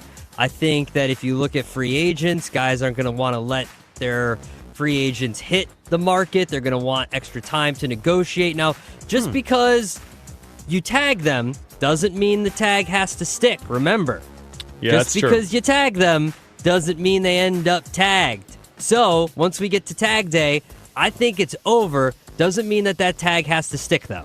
Yeah, I think that's a fair point. I'm going to go under. I have the same logic that Adam does, but I think because it's not a great free agent class, maybe not a great draft this season, I think teams are getting smart enough to not back themselves into a situation using the franchise tag. I think teams have realized that it's not always worth it to do so, and that's why we only saw 2 last season. So I'm going to say under the 2.5 for the franchise tag. And one thing to keep in mind, you can tag and trade, which has already been thrown out as maybe a possibility for like a George Pickens as well. So you can tag and rescind, like Abdalla mentioned, but you can also tag and trade. All right, next up, I put this in not knowing what the official format is, so I just went off the assumption it will be the same format as the actual three-point contest. Bleck, over or under 4.5 made threes by Caleb Williams in the celebrity three-point contest this week. Oh, geez. Well, yeah, so that's the news that came out the other day, is that Caleb Williams is participating in the NBA All-Star Weekend in the celebrity three-point contest. Although, last week in San Francisco, where was Caleb at the Pro Bowl games? Was he a part of the NFL celebration of the All-Stars? He wasn't even on radio. We had this conversation off air how Caleb Williams won't even show up to Radio Row. Like, we went off site to see Baker Mayfield and have some burgers with him, courtesy of Sonic, and like Caleb is like at Fashion Week. Like, he doesn't care about this stuff. But I'm surprised he's not in Milan for the Olympics. Well, Milan is the fashion capital of the world. How is Caleb not at the Olympics? And instead, he's going to be in Los Angeles for All-Star Weekend, the celebrity game. Do you want to know who else is going to be in this? Hold on, let me answer Raj's question first. Over under 4.5 made three-pointers. Again, just working off the assumption it's a similar format to the regular three-point contest where I believe you put up 25 balls. Now, Liz, I understand for all those dual sport athletes in the country, right, and in the world. Like, the one thing that's always funny is when you play basketball and you see the tough football guy step onto the basketball court, and the tough football guy can't shoot. I think Caleb should have somewhat of a form. I don't think he's going to be good, but I don't think it's going to look like it's the first time he's shooting a basketball. So I'm going to say over, Raj. I'm going to go over with that. All right, I respect it. Abdalla? He put on his Instagram yesterday, "I'm not a hooper, just out here to have some fun." Oh, no. He's setting low expectations. Setting so low he can expectations. surprise. I think he hits at least 5. Yeah. So I'm going to go over, yeah. All right, we're both Who are the going other over. names in the celebrity three-point contest? So Drewski, comedian Drewski, He's I think in all everybody this knows. stuff now. Yeah, he's at everything. Nigel Sylvester, he's a BMX athlete. He does a bunch of collaborations with Jordan. He's got a bunch of shoes out with Jordan. Jake from State Farm. Oh, Jake from State Farm. He might low-key win the thing. Yeah, he looks like Cam Wilder and Blackboy Max. Oh, yeah. And Jared McCain, who's like an actual player. The NBA player? Yeah, the NBA player. He's in the celebrity contest. But What are we doing? I think a lot What of are we people know doing? him from his TikTok dances. Yeah. Like he's the one. If you're a basketball fan, Yes. he's the player that is famous for all his TikTok dances. Yeah. How is that a part of the? Why? That's not a celebrity. Jared McCain will feature as well as after being You're a ringer. acquired at the NBA trade. Yeah, he is. Okay, all right, Raj. This is a whole different subject now. How big of a loser do you have to be that you can't make the actual active NBA All-Star player, Saturday so night you as have a to player? be in there. So you're in the celebrity three-point contest? And also Richard Jefferson. Well, yeah, former player. Isn't he coaching one of the teams think for so, yeah. The rookie game or whatever, the Rising Stars game? Yeah, but come on, he can still. The shot never goes away. I'm okay with a older player participating. No problem with that. But a current NBA player is going to be in the celebrity 3-point contest. What are we doing? What are we Okay, doing? all right. How many What are we people said doing? no that they had to get a current player? How many celebrities had to say this no? is the same thing Jeez. when we talked about the celebrity flag football game. When you have to explain who the person is, like, are they Yeah. really a celebrity? I had to look up a couple of these guys. So Yeah, I know you did. Just like last when we played the game on Radio Row, the NFL one. I didn't know like 3/4 of them. And I was looking at the press release. All right, next up, back to the NFL.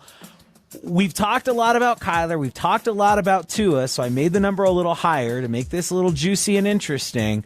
Abdalla, over or under 2.5 veteran quarterbacks being traded this offseason? Kirk Cousins has to be traded, correct? They could release him. They could release him. I'm going to go under. I'm still going to say 2. Yeah. I'm going to say 2. I don't know what happens with Kyler Murray. I think it's more likely that he stays than leaves.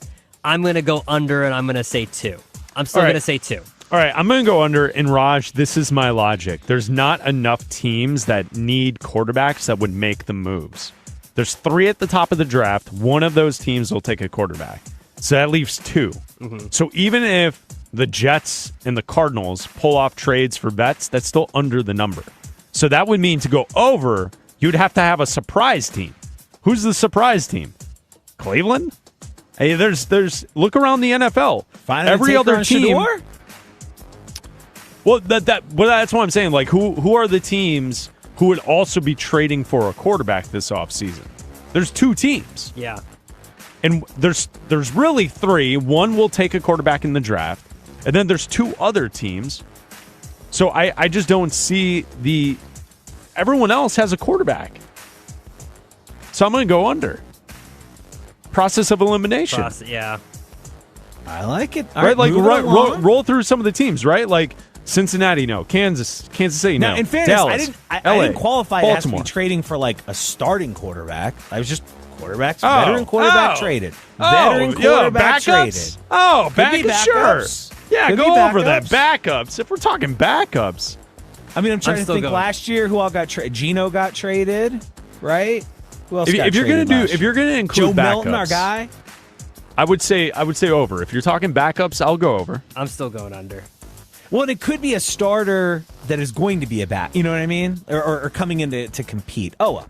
All right, next up, we're going to the Olympics. Bleck, get excited. Oh, yes, the Olympic Games, of course. Over or under 25.5 medals for the United States. They were at 25 back in 2022. I'll try to get you an updated medal count as we stand. Okay, so whether or not they'll win more medals in these 13 Olympic right now. Games. They're at 13. So Yeah, 25 and a half. Yes, the United States at 13. They are 3 behind Italy with 16. And Norway has 7 gold, but 14 overall medals. For those listening at home, Bleck is a big Olympics fan. Yeah, I enjoy the Olympic Games, of course. Summer's better than winter. I'll say that. But I'm going to say over. I think they'll get over. I think they're doing well to start the overall Olympic U.S. team. So, and I watched last night, Chloe Kim winning in the half pipe. That was cool. How's the quad god doing? Quad god, he's out there quadding. Is he quadding it up? Yeah, I haven't really watched a lot of the figure skating. Quad god? Yeah, it's I haven't seen it. I just haven't watched it. I'm more into the skiing and the speed skating. Like, that stuff's awesome. Okay. When they have the teams speed skating, when they're all going around the track together flying and they're like tucked in between each other as they're trying to race around the track at like 1,000 miles per hour on blades on the ice, that's cool. I think that's fun. What was I'm the gonna say sport with over. the dude on skis running uphill at like a 6.5 mile? I think that's cross-country skiing. That was intense, Yeah. man. Yeah, That was He crazy. was 6 mile pace uphill on skis. That's insane. I don't think I could. I'm a runner. I don't think I could do a 6 minute pace right now. just as is, without skis, uphill in the snow. We get it. You run. I'm also going to go over. USA, USA, USA, USA. I'm going over. All right, Why not? Next up, guys, a player we've talked quite a bit about, so you got to make some conclusions in your head before you place this number. Over or under 10.5 sacks for Max Crosby this season? Over. Abdalla? Over. Don't have to think about it. Over. Because He was at 10 last year, by the way. Yeah, my philosophy is that he's going to go to a better team, and when you're not the primary objective to stop on that team, you're going to get freed up at least a couple more times. You know, if he has to be commanded for a double team every single play when he was on the Raiders, then this time, let's say he goes to the Lions and they've got Hutchinson still. Like, he's going to get freed up a couple times, right? So I think he's going to go over 10.5. Whether that's 11 or 12, he's going to get more than 10. I'm going to go over because the Raiders shut him down. If he would have played, there's a good chance he would have gone over that number if he played at the end of the season this year. So if he's with the Raiders or elsewhere, he's going to go over that number, Raj. We're going to blame Alex Guerrero on that one. All right, fellas. And finally, with the season over or under 6.5 teams that we just watched in the NFL playoffs not being back in the playoffs next year, Bleck. 6.5 teams to miss the playoffs from what we saw last season. So we're talking at least 3 from each side if that's the way you want to break it down. And that's the way I'm going to break it down.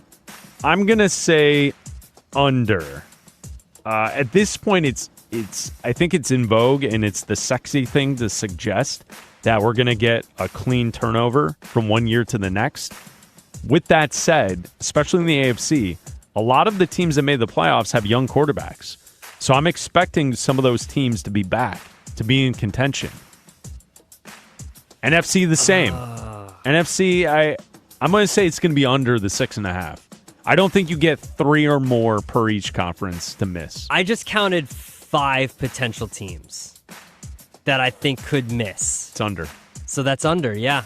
And I went Steelers, Texans, Jaguars, Panthers, and either the Bears or the Packers, because I think the Lions will... Yeah, the Lions will be good Will be year. good and remove someone, whether it's the Bears or the Packers. So someone will be out. So that's how I'm looking at it. But that's still an under. So that's under. Yeah, it's still an under. Because for someone to miss, someone's got to take their spot. Are we assuming that Mahomes is back in the playoffs? Are we assuming Burrow is back in the playoffs? Are we assuming Lamar is back in the playoffs? Yep. Exactly. Jaden Daniels back in the playoffs? You guys mentioned the Lions. Is Goff back in the playoffs? Exactly. Is Baker back in the playoffs? A lot of good quarterbacks on teams that didn't make the playoffs. Atlanta with Stefanski. Does Atlanta get to the playoffs? They weren't in last season, so yeah. All right, good stuff. That does it for Over Under today, boys. Thank you, Raj. Appreciate it. It's Bleck Abdalla, sponsored by Progressive Commercial Insurance, protecting your business vehicles 24/7. See if you can save at progressivecommercial.com. So we're getting set for free agency, and the franchise tag date will be set next week, next Tuesday. A lot of movement in the NFL offseason, and the NFL draft is around the corner. It's in April. And when we look back to the NFL draft last season, and we try and figure out which teams were graded well and did they actually turn out, right? Like the day after the draft, we give out the grades. People give out grades. Who got an A, a B, a C, a D on the draft class? What does it mean when you look back at the actual season? Those who got A's, how did they fare? We'll talk about that coming up next. Next year's biggest NFL story starts now. Westwood One, baby! We're getting the first reps of next season. Buckle up. The road to week 1 just opened on Westwood One Sports.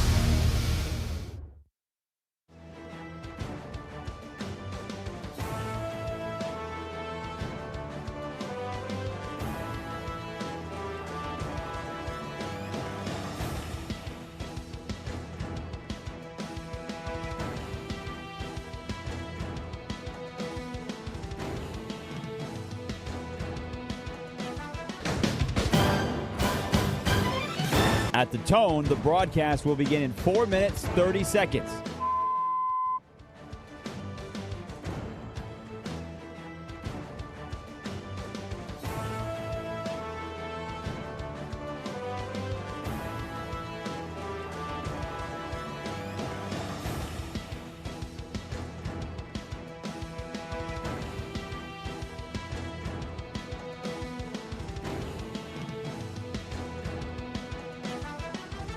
At the tone, the broadcast will begin in 4 minutes.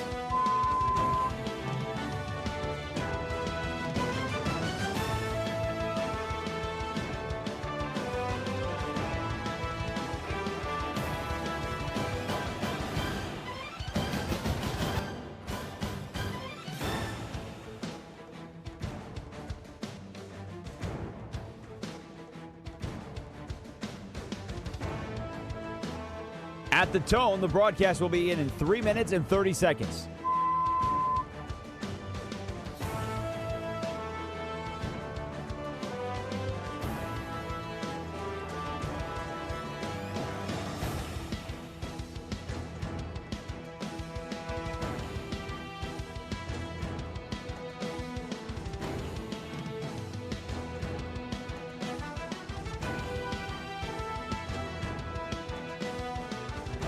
At the tone, the broadcast will begin in 3 minutes.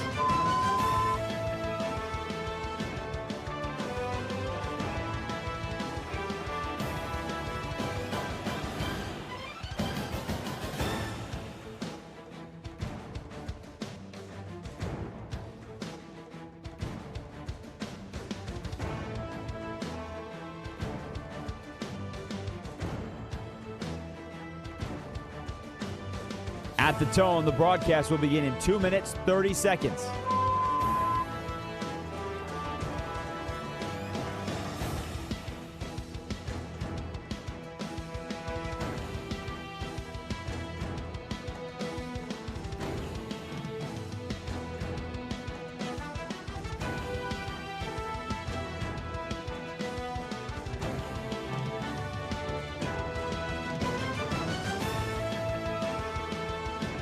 At the tone, the broadcast will begin in 2 minutes.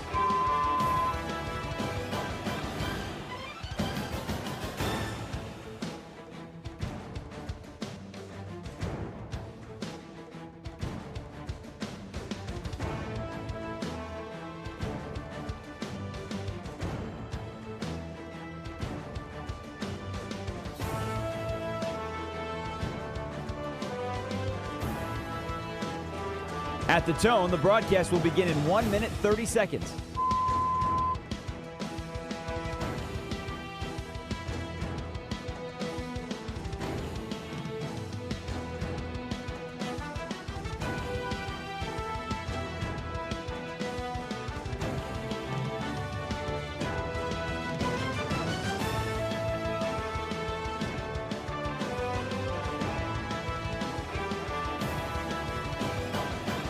At the tone, the broadcast will begin in 1 minute.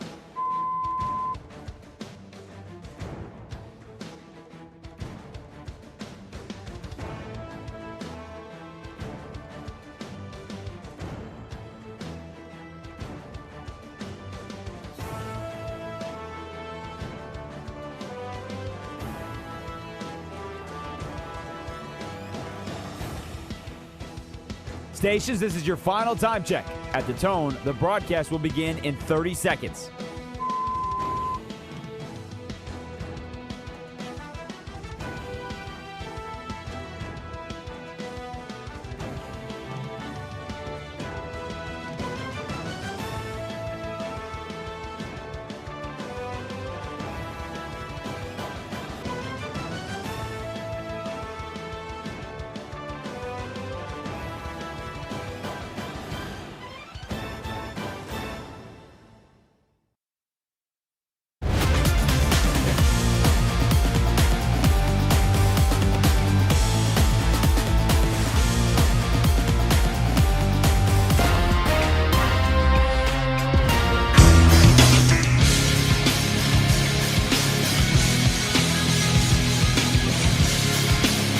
Make sure you like and subscribe to the Bleck and Abdalla YouTube channel, Bleck and Abdalla Show.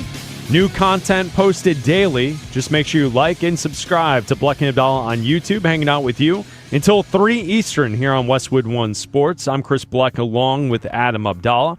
And then when we look ahead at the NFL draft, a lot of the conversation that will take place in the immediate aftermath of the draft in April will be giving out grades for the draft classes. And to me, it's always something that it's fun to do the day of, the day after, to read it all and to try and figure out whether or not my favorite team accomplished something in the NFL draft. But in reality, you need probably 3 to 4 years to let it simmer, to sit, to look, and see which players that were drafted actually turn out to be something, who becomes a star, how many starters you get from a draft class, to then actually place a draft grade on something. So when we look at the class from last season, the teams that got A's on different websites, so like, for example, NFL.com and CBS, they both gave for A's the Chicago Bears, the Cleveland Browns, the New Orleans Saints. Other teams on NFL.com that got A's, the Seattle Seahawks, the New York Giants. On CBS, it was the New England Patriots, the Saints, the Carolina Panthers, and the Tennessee Titans. So those are just a sampling from 2 websites after the draft last season of the teams that got A's in the draft last year. Bears, Browns, Saints, Seahawks, Giants, Patriots, Panthers, Titans. Is there anything to pull from that? I mean, I think the glaring obvious item is each and every year, if you draft well, your team's going to be good. But from both websites, NFL.com and CBS, they both list Seattle and New England as teams that nailed the draft last season. And both of those teams got to the Super Bowl, and the Seattle Seahawks won the Super Bowl. Is there anything we can learn from that? Well, I mean, I don't think it means if you draft well, you necessarily go to the Super Bowl, but I think it means that if you draft well, you have depth. I think like Nick Emenwari, their safety, was great. Rookie safety came on really well, played really well from them. I think that you can draft depth. I think you can draft rookies that can make an instant impact for you. I think that, when you even look at other teams that you might, raise your nose at and say, well, those teams don't really belong in the conversation. Like the Browns. Okay, well, the Browns are bad, but Mason Graham's really good. Like Carson Schlesinger is a decent player. Like they have the best, they went defense. Sure. And they have one of the best defenses in the NFL. Like it's not like they drafted and they had busts all over the place and that's why they're bad. They're building their defense, and they have one of the best defenses in the NFL because of it. Like, obviously, Myles Garrett is a huge part of that, but also he has a lot of help, and Mason Graham is a huge part of that. And, obviously, the Bears had a huge turnover, and they drafted a lot of offensive players to help out Caleb Williams, and that helped. They had a really good offense this year, and that helped them a lot. And so they're high on that list as well. And I think that also, if you look at the Saints and what they're building to, and that's fine. I don't think that it necessarily means anything. What a ringing endorsement from Abdalla. That's do you think that Tyler Shuck is the guy? I think he's a good quarterback. Okay. Young, good quarterback developing. If you think that he can develop I think Saints fans think that they have hope. If you think he can develop into a franchise quarterback, A draft. It's an A draft because that's all that matters. If the rest of the pieces that you drafted are at least at the minimum pieces, that's all you need. But you found a franchise quarterback or at least a guy that can start for you for 5 years in Tyler Shuck, that's an A draft. And if that's what you found, then that's fine. Looking backwards and taking the teams just from 2 websites, NFL.com and CBS, and saying, here are the teams that got A's last year, immediately following the NFL draft. And when you say Bears, Browns, Saints, Seahawks, Giants, Patriots, Panthers, Titans, to me, there is a clear separation here with some of these items. One, you have teams that were very successful, right? You have the Super Bowl champions, Seahawks. You have the Patriots, the runner-up, the team that got to the Super Bowl and lost. You also have 2 teams among those named that had very good seasons based on the expectation. Chicago and Carolina. Carolina backed into the playoffs, but they still made the playoffs. Yeah. Carolina was not expected to be a playoff team. No. They made the playoffs. So there's Seahawks, Patriots, Bears, Panthers. Okay, that's one part. The other part is like the land of the misfit toys. It's a bunch of teams that have been at the bottom for a while. Yeah. And it's Cleveland, it's the New York Giants, it's the Titans, and the Saints. Yeah. And you're right. If in these draft classes, if New York and New Orleans hit on their franchise quarterbacks, and then Tennessee, all three, Titans, Saints, and Giants, if they all hit on their franchise quarterback, these will be A classes moving forward, because the only team on this group, all of these teams, that does not have their quarterback for the future, it's Cleveland. And they drafted 2 in this class. and it could be one or the other. I doubt it. The verdict's still out. Yeah, I doubt it, but sure. They drafted 2 in this class. Yeah. So I do think that's what's kind of fascinating here, is that if you are one of these teams that got a good grade, chances are you figured out the quarterback position, or you drafted a quarterback that was someone that kind of turned into something here in the first season. Shuck and dart. Who knows? I mean, there is the possibility that both flame out, that they're not going to be longtime starters for either of these teams. That is possible. I think Cam Ward's going to be the best out of them, obviously, and he's the guy. Yeah, but with Shuck, we don't know. No. And with Dart, I think there's a lot of questions on whether or not he can stay healthy. Well, he's got to change his style of play. Matt Nagy's going to have to tailor a system around him that keeps him in the pocket, that gets him to stop running, and I think he can do that. I think he can develop a system that keeps him in the pocket. It's just a matter of coaching that out of the player and coaching that run. I have to make every play, like we saw with Drake May, right? Like we saw that with Drake May. He takes a lot of sacks, but it's different. He's getting hit because his protection is breaking down. He's running. He's doing all that. Whereas with Jackson Dart, I'm leading with my helmet. I'm leading with my shoulder. I'm trying to get every extra yard that I can, and that's leading to concussion problems, With Shuck, he came in halfway through the season, and they rallied and they played well in the second half of the season. The question is, can that progress and carry over into next season? Can that carry over? We talked to Demario Davis, who's on that team, and he said he started to lead. He took over that team. That became Tyler Shuck's team. When we talked to him at the Super Bowl last week and said he's a leader, that's his team now. And so, why are you hitting the desk in here? I'm just. I don't know if people listening to the show can hear. Abdalla, as he's making his point, is hitting the desk he does. No, that's hitting the desk. That's hitting the desk. All I'm doing is this was a light tap. Okay. This was a light. That's just how I talk. Can I ask Raj and Laura? Have you guys been picking up on Abdalla hitting the desk as or did you hear it when Chris hit the desk? I thought he might be bumping the mic. Sometimes when you get very animated. Here, I'll do it. It was a light. No, you were hitting the desk. No, I was. I this do that okay. sometimes. This, which no one can hear. No, that's different. You're now. That's not appropriate. What you're doing there to the desk, you can't do this, that. which no one can hear. What are you You were going like this. That's what you're doing. That's not what I was doing. You were hitting the desk. I was just being emotive when I talk. I'm sorry to interrupt your point.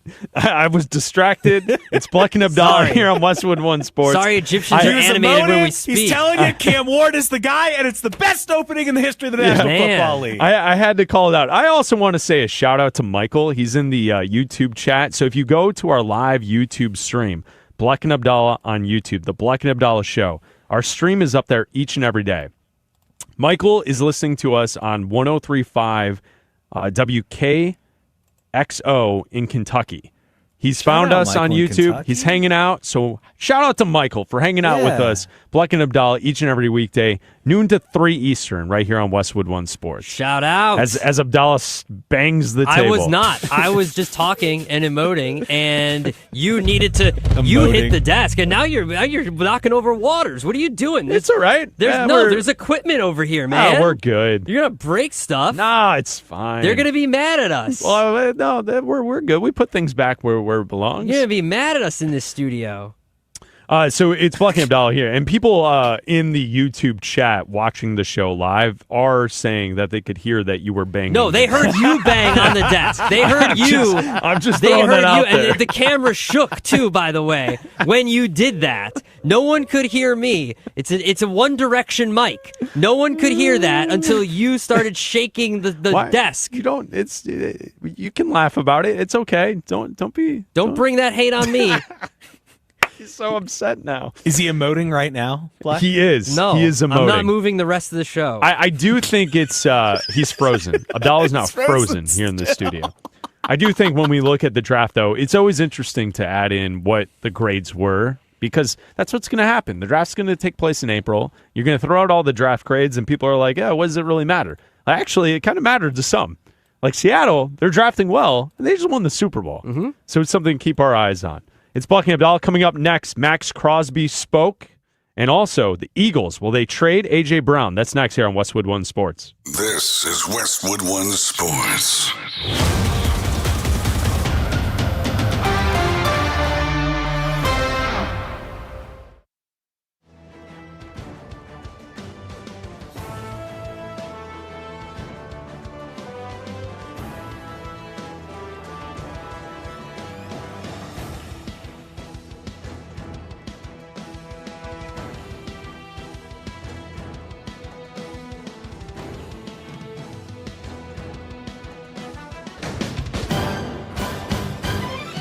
At the tone, the broadcast will begin in 4 minutes, 30 seconds.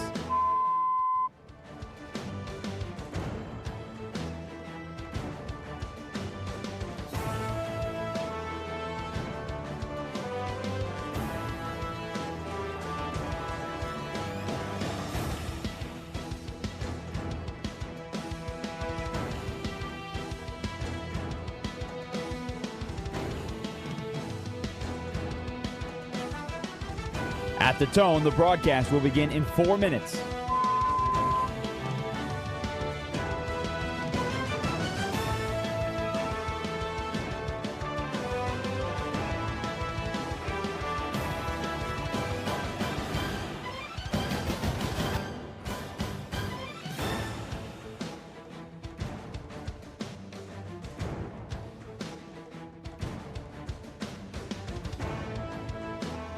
At the tone, the broadcast will begin in 3 minutes and 30 seconds.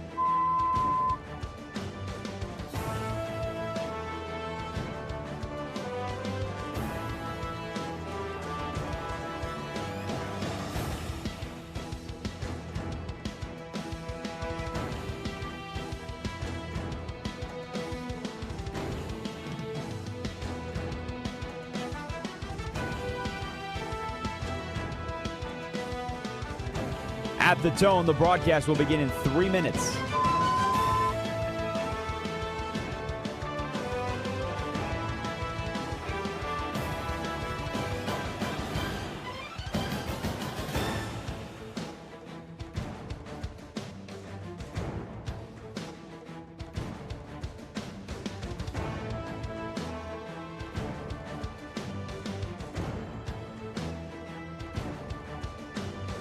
At the tone, the broadcast will begin in 2 minutes, 30 seconds.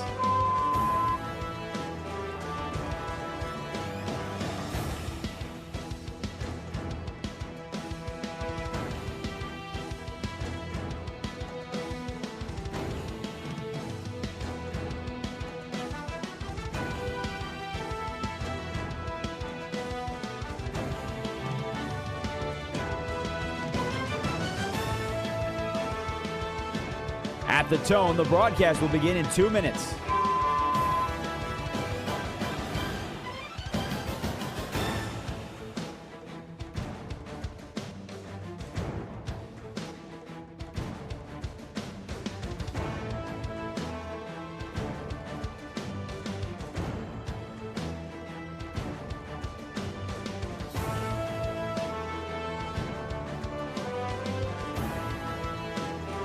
At the tone, the broadcast will begin in 1 minute, 30 seconds.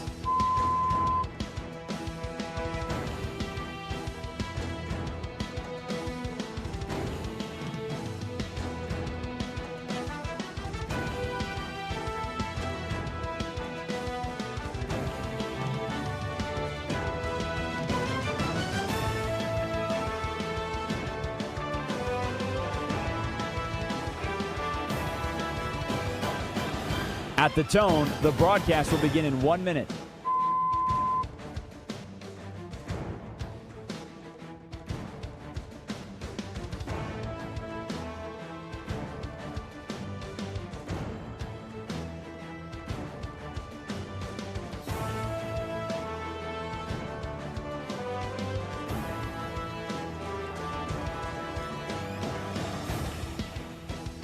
Stations, this is your final time check. At the tone, the broadcast will begin in 30 seconds.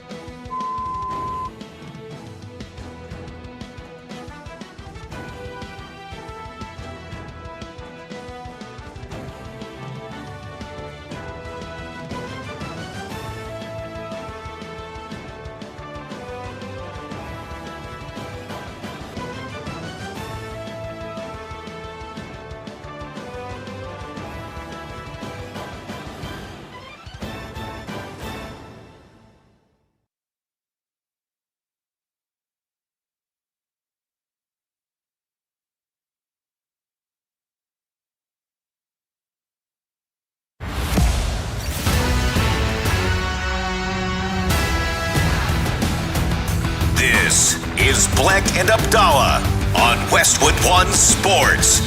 Here's Chris Bleck and Adam Abdalla.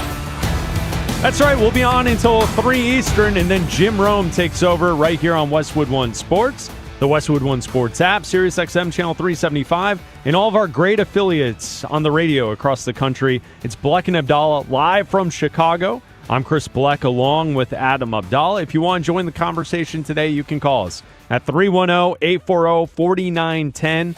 And one of the main stories that we focused on today is some of the information and the conversation around the Philadelphia Eagles. This offseason, A.J. Brown will be one of the biggest names talked about who could be moved here in this offseason.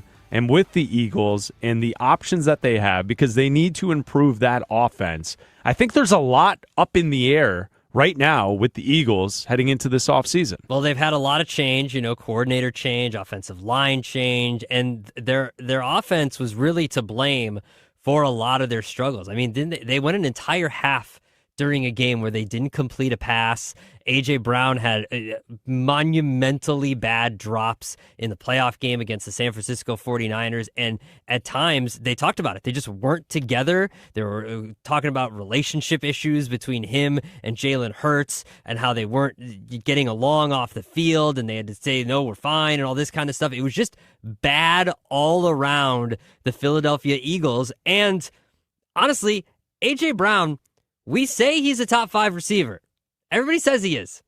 He's had over 1,000 yards the last 4 years, but he's also only had 7 touchdowns each of the last 3 years. Yeah. That's not top 5 wide receiver stuff. Now, whether that's Jalen Hurts in the offense, whether that's A.J. Brown, I can look at the targets and say that, hey, you've had 10 targets, 9 targets a game, so why aren't you catching the ball? Like, what is it? And I can also say, hey, look at guys like Jamar Chase. Look at guys like Justin Jefferson. And when I say 7 touchdowns a game for A.J. Brown, that's middle of the pack type of touchdowns for guys. That's like some of the tight ends are getting those kind of touchdowns. Like, that's not top 5 wide receiver stuff. It's not best wide receiver in football conversations. And especially when we look at what A.J. Brown did last season, he had the targets. Jalen Hurts gave him a chance. He didn't come down with it always, and especially against the 49ers, that drop at the end essentially ended their season and their ability to try and come back. So this is from earlier today. Jeremy Fowler covers the NFL for ESPN. He was on ESPN television earlier today talking about the A.J. Brown situation with the Eagles. Take a listen to this. Well, some people I've talked to around the league, some executives with other teams, do expect that the Eagles will at least entertain a trade for A.J. Brown, who was unhappy on numerous fronts. I mean, name the counts where he looked like he was miserable out there. Body language wasn't good. So something has to give. That's sort of the feeling right now. They could build around Devontae Smith and some other pieces. Saquon, maybe add a wide receiver. So he would create a haul for the Eagles if they do go that route. Nothing has happened as of yet, but there are a lot of changes coming with the Eagles. We've seen them revamp basically their entire offensive staff. Do they pay Jalen Carter? One question around the league is, do they draft a quarterback maybe in day 2 to apply a little bit of pressure on Jalen Hurts, who I believe is at a crossroad right now after the way last season went. And Jalen Hurts was drafted in the 2nd round eventually replace Carson Wentz, who got a massive deal just that offseason before? Does that same thing now happen to Jalen Hurts eventually? So that's Jeremy Fowler earlier today on ESPN television talking about the A.J. Brown situation, also adding in there the situation at quarterback that perhaps the Eagles, day 2, could be looking for a quarterback to push Jalen Hurts and or possibly replace Jalen Hurts, because that's what happened before Hurts got the gig, is that they had Carson Wentz, and they used him, and then they moved on from Carson Wentz, and then they go to Jalen Hurts.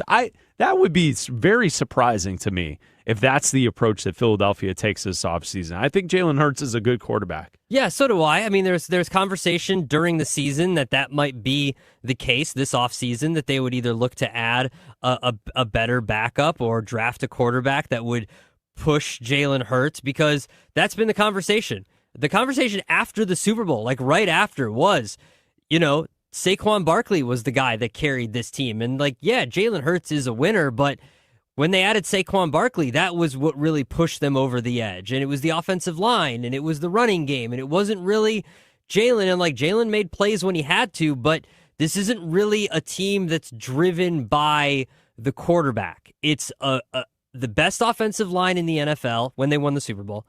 It's Saquon Barkley. And it's Jalen Hurts making plays when he has to, with his legs, with the tush push, with, timely throws when he has to. And what do they need to do to kind of push him a little bit? Yeah. And look, Howie Roseman, their GM, is not dumb. I don't need to tell him this.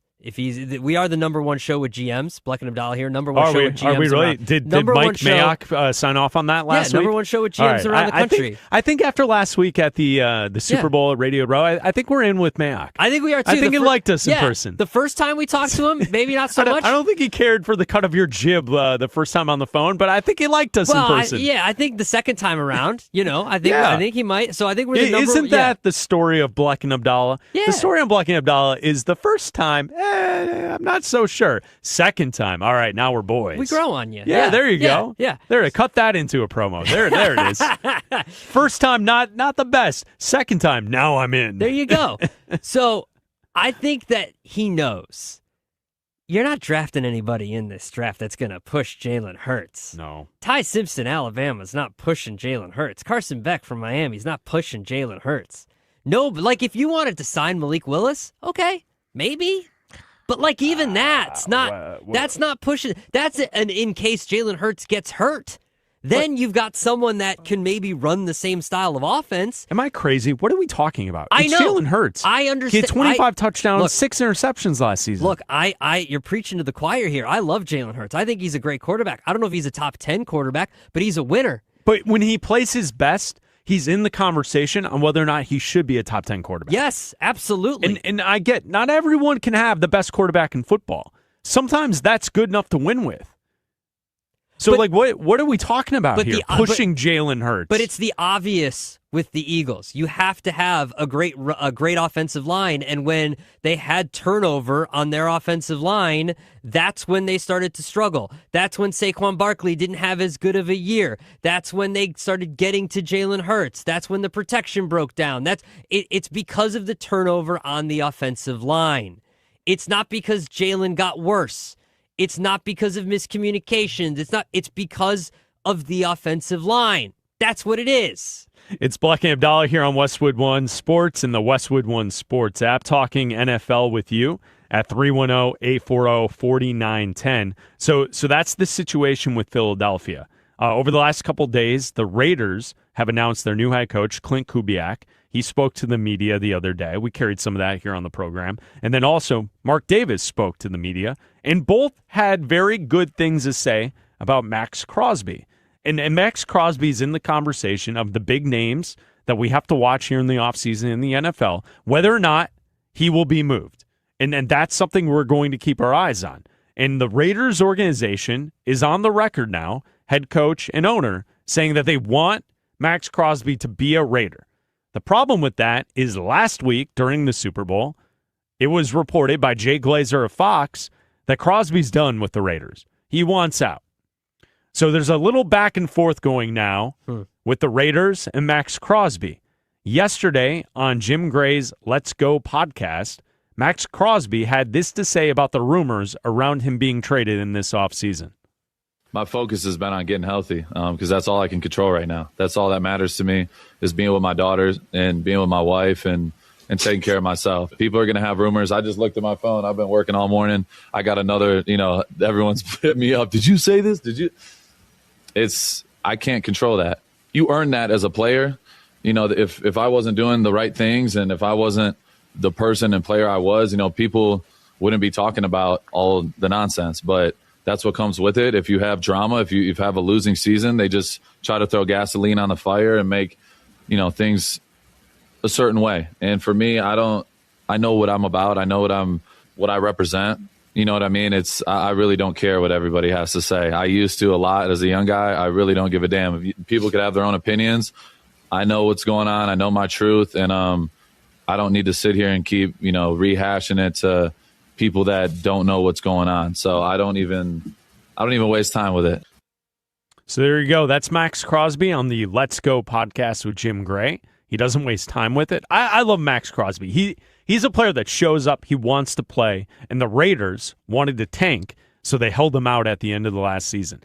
I think it's easy in today's current culture of athletes for people to just give up and not try. Mm-hmm. And I like that Max Crosby was a guy fighting to play in NFL games because his career he has a limited amount of time in his life where he's going to play football, and he wants to do it. So that's my type of player. I like that. He's one of the best in the game as well. Yeah, and look, he's doing everything that a player is supposed to do. Max Crosby is coming out and being at the facility and saying the right things, and he was there at Clint Kubiak's opening press conference and at the facility, and Crosby was there when, doing these press conferences and saying all the right things and saying that they're pouring gasoline on the fire. And I think when you look at his production and you have someone of Max Crosby's ilk that can get you 10 sacks a game, I still think that it's in the Raiders' best interest to trade Max Crosby. I don't care what Clint Kubiak and Mark Davis say. They can do that to inflate his value. We want him to be a Raider. We want Crosby to stay. Crosby's a Raider for life, all that good stuff, and inflate his value. But as far as I'm concerned, what's best for the Raiders and what's best for Fernando Mendoza, who's going to be drafted number 1 overall as their supposed franchise QB for the next 10 to 15 years, is trading Max Crosby, acquiring 3 first-round picks, which is what you're going to get for him, and drafting new offensive linemen because you had one of the worst offensive lines in the NFL.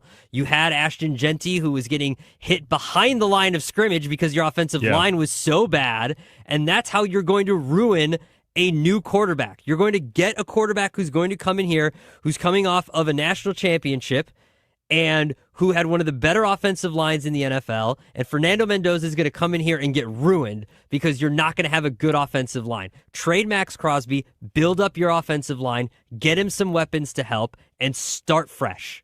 It's Bleck Abdalla here on Westwood One Sports and the Westwood One Sports app, talking football with you. The other thing that kind of adds to all this conversation, if we're talking about trades and possible player movement here in the offseason, a caller called yesterday and brought up Derek Carr and whether or not teams in the NFL would be interested in seeing if Derek Carr would unretire, even though the Saints hold his rights. If Derek Carr, because he's healthy, could he still play? The fact that we see Aaron Rodgers is still kicking around and that the Steelers are waiting for him, why couldn't Derek Carr still play for a team? And on NFL.com yesterday, there's a list of 4 teams that NFL.com could see as the best fits for Derek Carr this upcoming season. And that the 4 teams would be the Vikings, the Steelers, the Jets, and the Dolphins.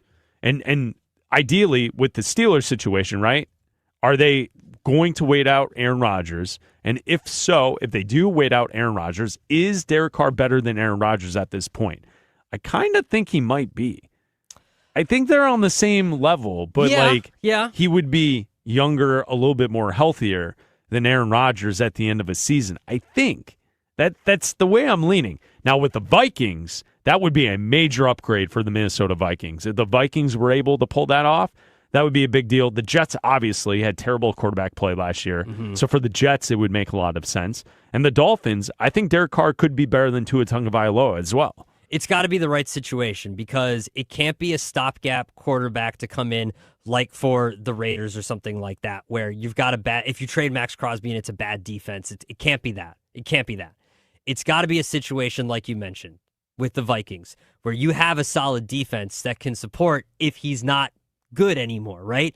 Because he's not going to be great. He's not going to light the world on fire and throw for 5,000 yards and 35 touchdowns and throw those kind of numbers up there. He's going to be more of a game manager. He's going to be someone that you're going to need a strong running game, a good offensive line, and a good defense. He's going to be someone that's going to be like Sam Darnold and come in and maybe not lead the league in giveaways like Sam Darnold did, but he's going to come in and kind of manage the game and be smart about not turning the football over. You need a good running game, and if he does make a mistake, you need a solid defense that is going to minimize the damage from that mistake, that can force a 3-and-out, that can force a field goal instead of a touchdown. So I think he's serviceable. I think you're right about the Aaron Rodgers comparison. I think he could come in like for the Vikings, for the Steelers, something like that. I think the Steelers are more likely to go with Rodgers just because of the familiarity with McCarthy. But I don't see why a team like the Vikings wouldn't make the phone call to Carr. That should be an option. Yeah, I agree with you, and I think that's where if you're planning long-term for Minnesota and J.J. McCarthy, like I think Minnesota has to do something. It feels like the conversations that have come out after the season ended, it does feel like people are not happy with the development of J.J. McCarthy to this point. Yeah, absolutely. It feels like it's the entire organization, even when you got players coming out saying that, yeah, we would have been better off with Sam Darnold. Like, that's never good. Specifically Justin Jefferson saying that, not just any player. Your star wide receiver who wants the football from that veteran quarterback and not J.J. McCarthy. Like, it'd be different if it was a defensive player or an offensive lineman or something like that. Your star wide receiver is saying that. It's Bleck Abdalla here on Westwood One Sports. Adam, you are one that would describe yourself as someone who's a bit of a conspiracy theorist, right? Oh, yeah. Is that the right way to place this? Oh, yeah. Yeah, you spend way too much time on the internet. You're believing all the different conspiracies out there. Not all of them. Yeah, sure. Not all of them. Yeah, okay. But when I find one, yes, I dig in. Okay, when one tickles your fancy, you really get involved. Oh, yeah. All right, so something we've talked about on the show is what's going on with the San Francisco 49ers and their practice facility. Mm-hmm. That is a conspiracy that has been floated out there on the internet, right? Yeah, absolutely. And whether or not this substation is leading to more injuries and an electrical substation and prolonged injuries for the 49ers and led them to miss out on the Super Bowl this year. How about this? George Kittle talked about that on Radio Row last week. We will play George Kittle and what he said about this conspiracy theory. That's coming up next. This Saturday, two of the SEC's hottest teams collide. Number 25, Kentucky. Number 14, Florida. 3 Eastern tip on Westwood One Sports and the Westwood One Sports app.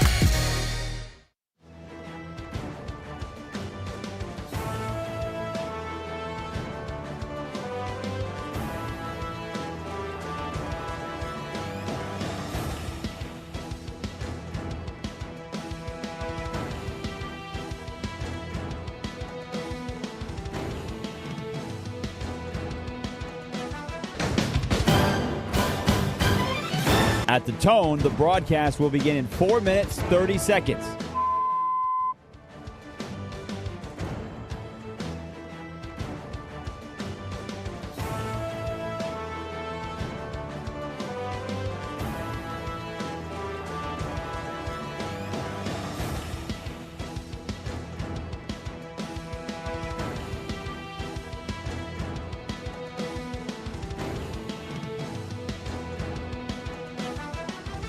At the tone, the broadcast will begin in 4 minutes.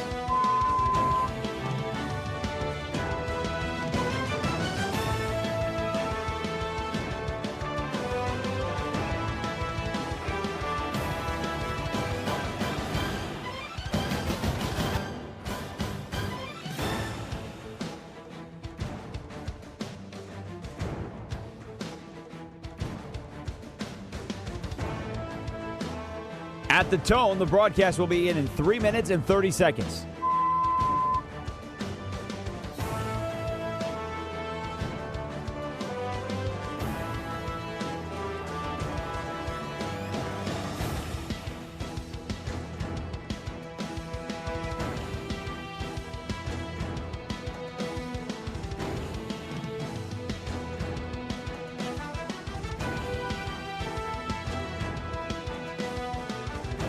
At the tone, the broadcast will begin in 3 minutes.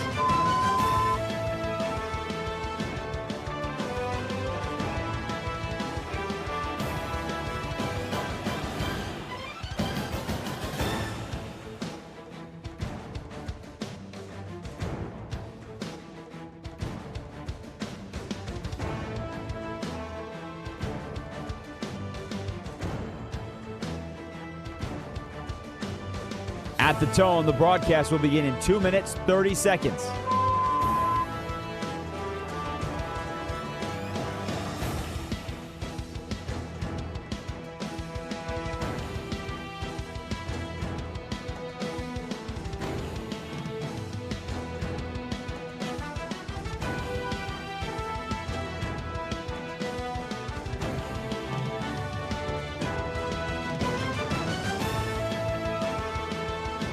At the tone, the broadcast will begin in 2 minutes.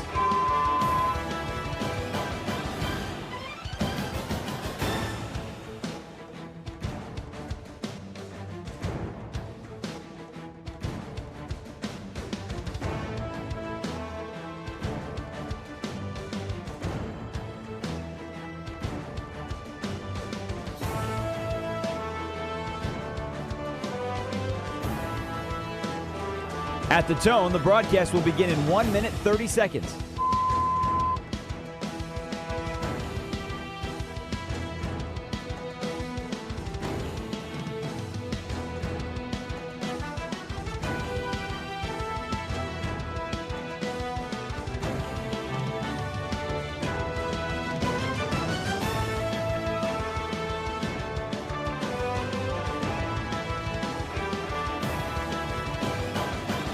At the tone, the broadcast will begin in 1 minute.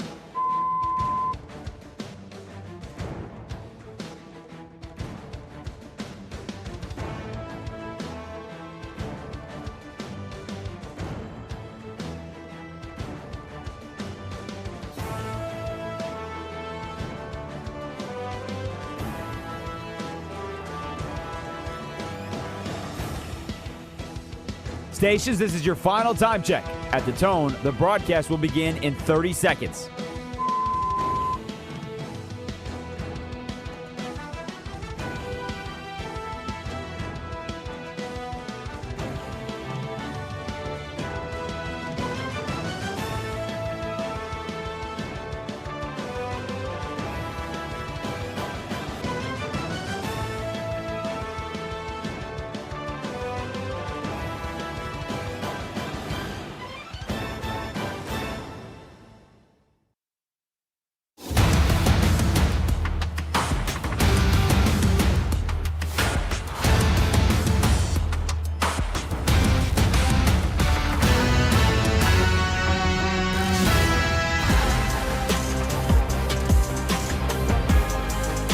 Like and subscribe to our YouTube channel, Bleck Abdalla Show. New content posted daily on our YouTube channel, and we also stream the show live. The live video stream is posted each day. Bleck Abdalla Show on YouTube. Make sure you like and subscribe. I'm Chris Bleck, along with Adam Abdalla, here on Westwood One Sports. All right, Abdalla, you're a bit of a conspiracy theorist. You love conspiracy theories. You go down the dark hole of figuring out if you're reading on the internet, trying to figure out if things are real or not. Yeah, you say conspiracy theories like it's a bad thing, like it's I'm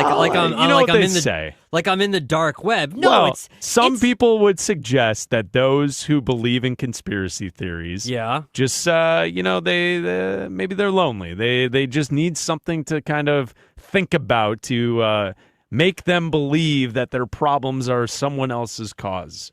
Yeah, but that there's something else going on. That's out there. I'm not saying that that's necessarily you. I'm just saying that that's out there. Sometimes people think those who believe in conspiracy theories are a little, not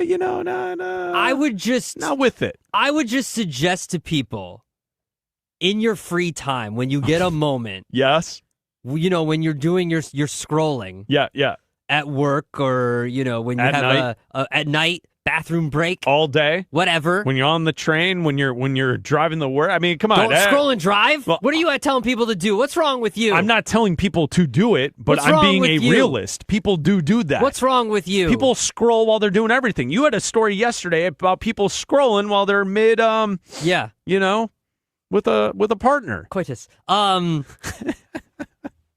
Just do yourself a Google. Okay, what are we Googling? Stevie Wonder catches microphone. That's all I'm saying. You don't think he's blind? All the way blind. You think he can see? There's different degrees. You think it's a conspiracy that Stevie Wonder can see? There's different degrees.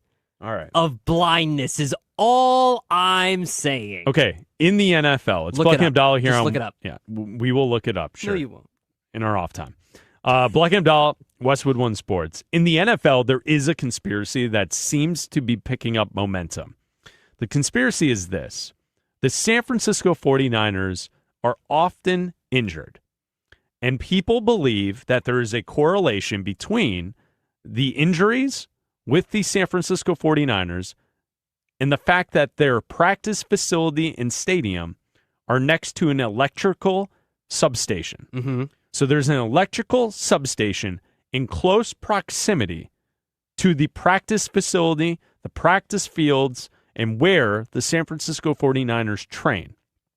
Now, this has been like this for 10 plus years. Yeah. The 49ers have been in Santa Clara practicing down there next to the electrical substation for quite some time. But recently, the 49ers have been injured. Right, the last couple of seasons, why have the 49ers have not been as good as they should be is because of injuries. And last year, their roster was decimated with injuries. Mm-hmm.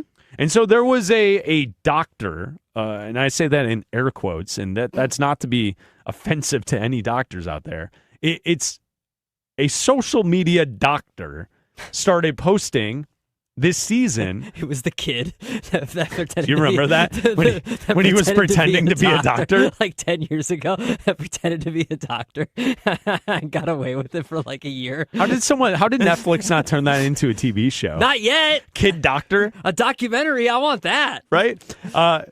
So there was a guy on social media who started to float the idea that the reasoning behind all of the injuries with the San Francisco 49ers has to do with this electrical substation that's near their practice facility. And over time, spending that much time next to a substation, an electrical substation, it like breaks down your tendons and the different, your muscle fibers. And so soft tissue injuries happen more. You get more of those torn ACL injuries with their joints and the tendons and all of that stuff that takes place. And that started to pick up some momentum on social media throughout this season. So they have suffered far more. I'm reading this article here. They have suffered far more full Achilles and patellar tendon ruptures than league average, along with recurrent grade 3 hamstring and calf tears and high ankle injuries, tearing ligaments connecting the shin bones, turned into an annual rite of passage for the 49ers. And this is because of the EMF, and they believe, this doctor believes, because of the EMF... This doctor. Doctor, quote, doctor. EMF exposure from a nearby substation. And if you look at the map of this substation... Yes. And I'll try to paint the picture for you because this is radio here. So the substation... Thank you. The field that they use... Yes. And it's right next to it. Is separated by a small row of trees. Yep.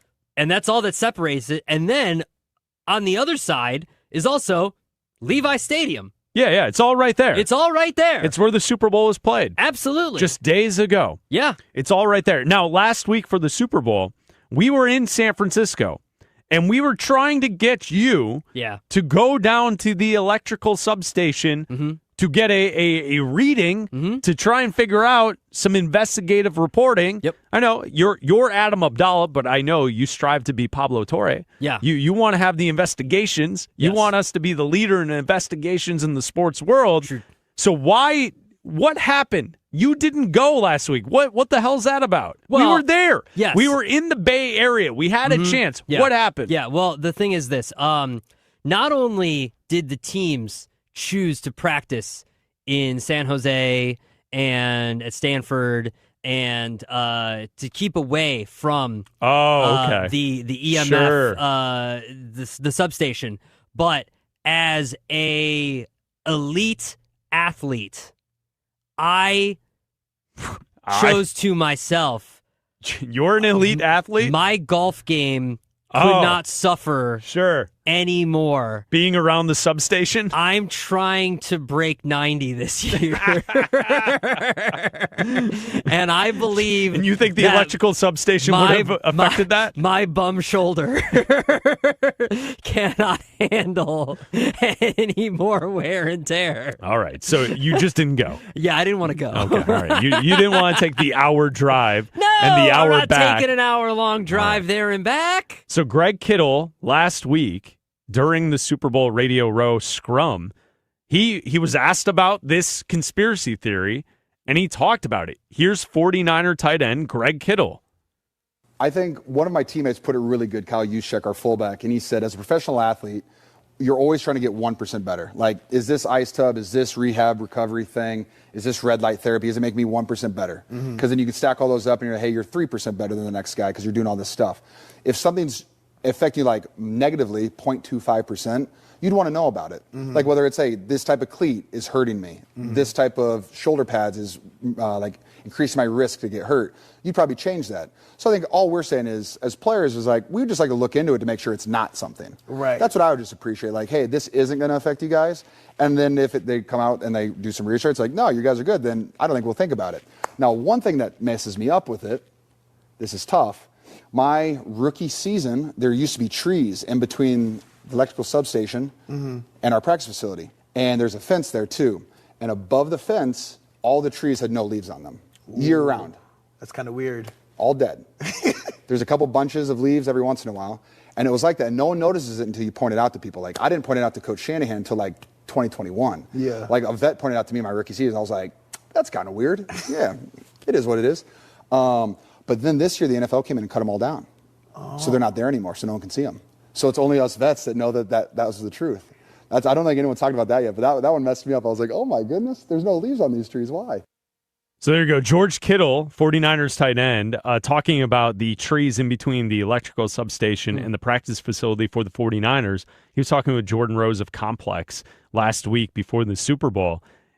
That's interesting that the trees that were planted there were No leaves not on the healthy. top. They were not healthy trees that were next to the electrical substation in the 49ers practice facility. So is there something true to this conspiracy theory that is why players are getting hurt for the 49ers? I don't know if it's why players are getting hurt. I think, listen, every time you get tackled, they say it's like getting into a car accident. That's what the research shows of playing in an NFL game. I think injuries happen. Now, the comment he made about getting 2% better, 1% better, is this making us 2% worse?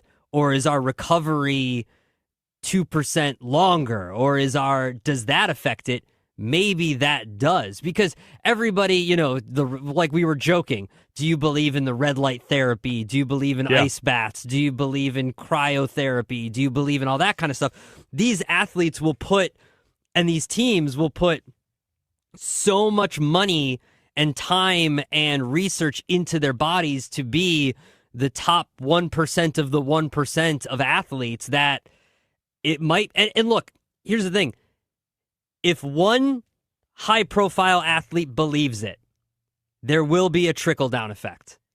And if it keeps one high-profile free agent from signing there, it will keep another, and then another, and then another, and then another. And whether you believe it or not, it can be a conspiracy or not, perception is always reality.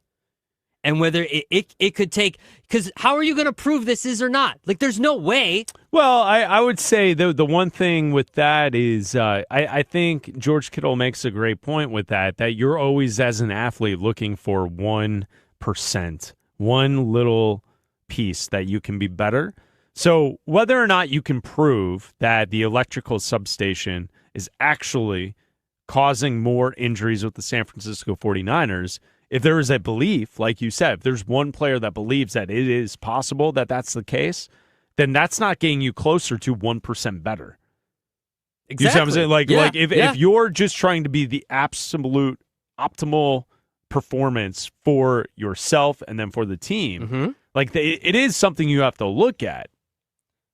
I would guess that this is all just so do I. People kind of grasping at straws, suggesting it. But I could see, because what is something that we find out? The more you're around technology or Bluetooth items or all this stuff, it's not necessarily good. Think about this. I know this is probably for a different show. Here's what I'm thinking of. The comparable would be, do you remember back 20 years ago, 25 years ago, every soap had little micro massage beads in it? Yeah. Little micro beads to exfoliation beads, right? In every soap. So if you had scrub that dirt off. All the body wash had these little beads. Yeah. Those were plastic. Yeah. Those are microplastics, which now we know are not good for you. Mm-hmm. Our lives are surrounded by microplastics, and it's not good. Mm-hmm. It's not healthy for you. Okay. So I could see someone being if you spend extended amounts of time around electrical substation equipment, that it may not be good for you. But to your point, you just said it 20 years ago. Do you know how long a study is going to take? Oh, yeah, for sure. To prove that it would take them less time to build a new practice facility and move the 49ers practice facility to a new location and cost probably less money than to do a study on this. So I thought it was fascinating that the George Kittle audio is now going around on social media, because he's addressing the conspiracy theory that it's not just Abdalla. There are people out there who believe that this is something that has affected the 49ers. And the 49ers and their GM and owner are probably dude, what are you doing? Free agency's coming up. We're trying to improve this team here. Come on, man. Players are going to be talking about this. We're trying to sign free agents. What are you doing here? Come on, man. Bleck Abdalla here on Westwood One Sports. There are 3 games tonight in the NBA. And then after tonight, it's time for the All-Star break in the NBA. How about this? Kevin Durant had words for the Europeans. Some trash talk ahead of the NBA All-Star game? I like this. We're going to talk about that coming up next. The season's over, but the NFL news never stops. Training camp hits in 153 days. And yes, we're counting. The NFL lives here on Westwood One Sports.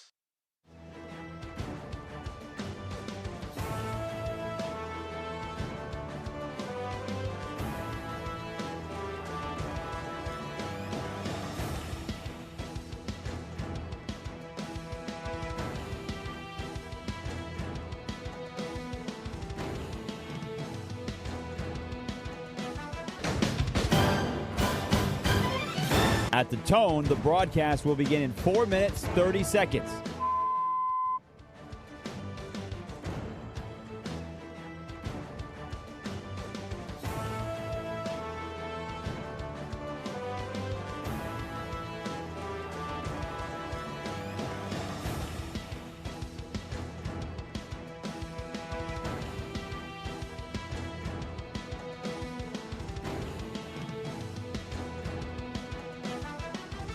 At the tone, the broadcast will begin in 4 minutes.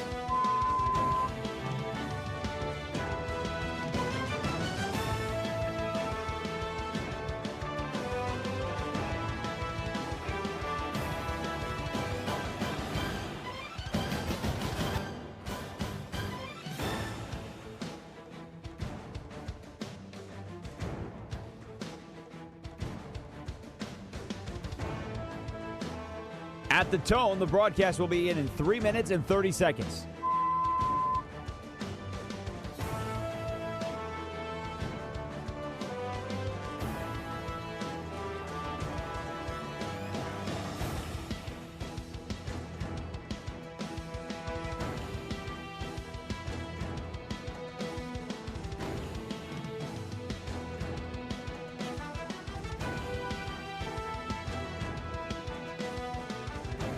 At the tone, the broadcast will begin in 3 minutes.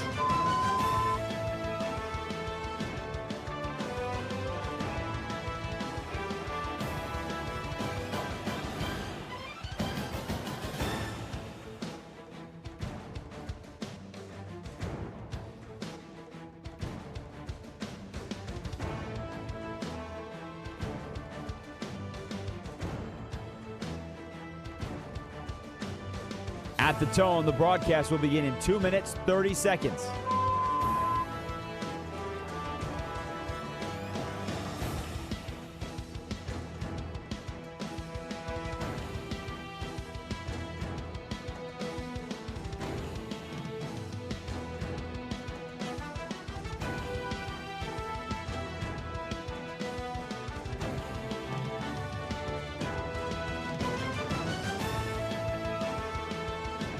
At the tone, the broadcast will begin in 2 minutes.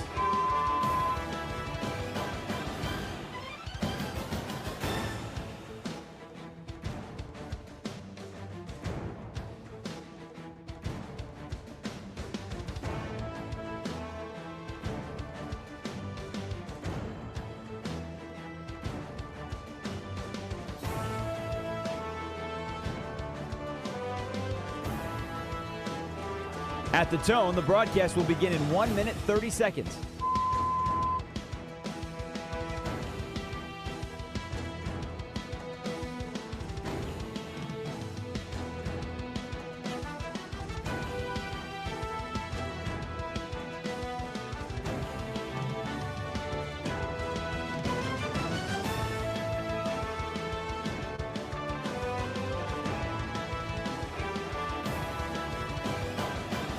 At the tone, the broadcast will begin in 1 minute.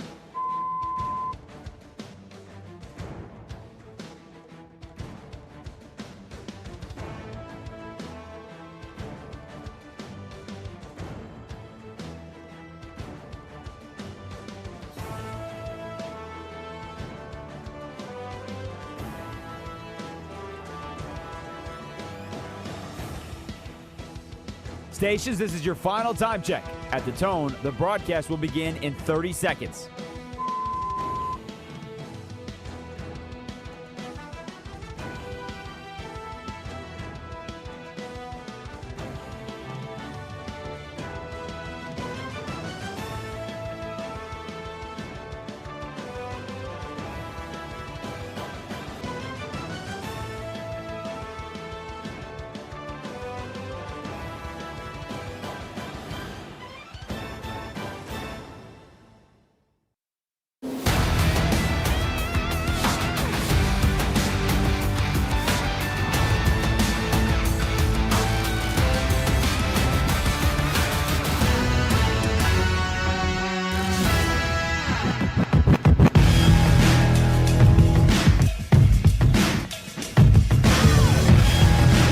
Bleck Abdalla here on Westwood One Sports. Thanks to Raj and Laura for producing today's show. Bleck Abdalla will be back noon to 3 Eastern tomorrow right here on Westwood One Sports.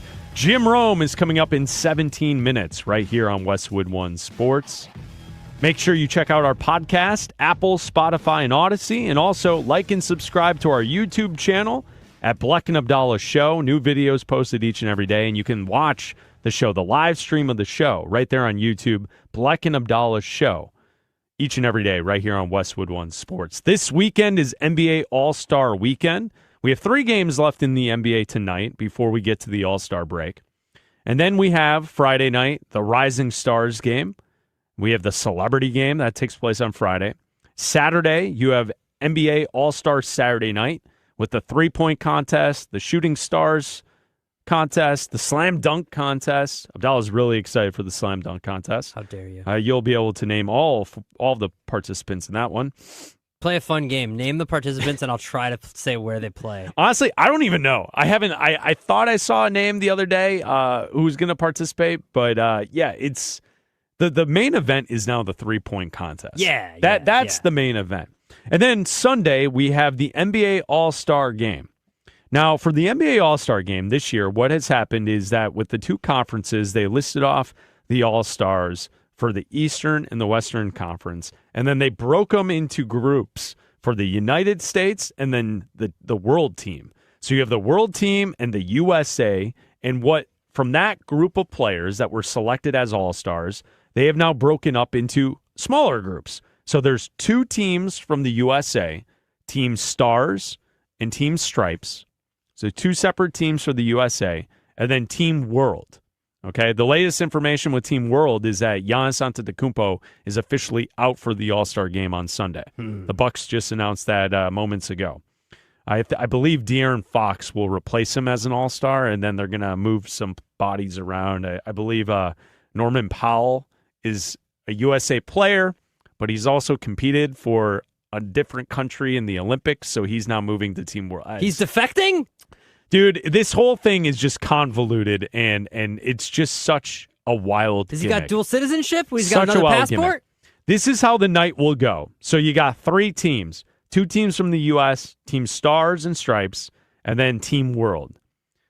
There will be 3 games. They will play a round robin. So game 1 will be the Stars versus the World. Game 2 will be the Stripes versus the winner of game 1. Game 3 will be the Stripes against the loser of game 1. You know, it's like you're playing pickup at the gym with, and you got 3 teams, you got 15 guys, one team's on the sideline, and you rotate it in, right? And game 4 will be a championship of the 2 teams left with the best record. Okay, so you got 4 games. Each game is 12 minutes long. That's your All-Star game. Okay. It's a gimmick. I get it. I'm not in on it. I understand why It's you're not in on it. so convoluted to describe in the moment. I get it. Maybe it works on TV when we're watching, but here's the key.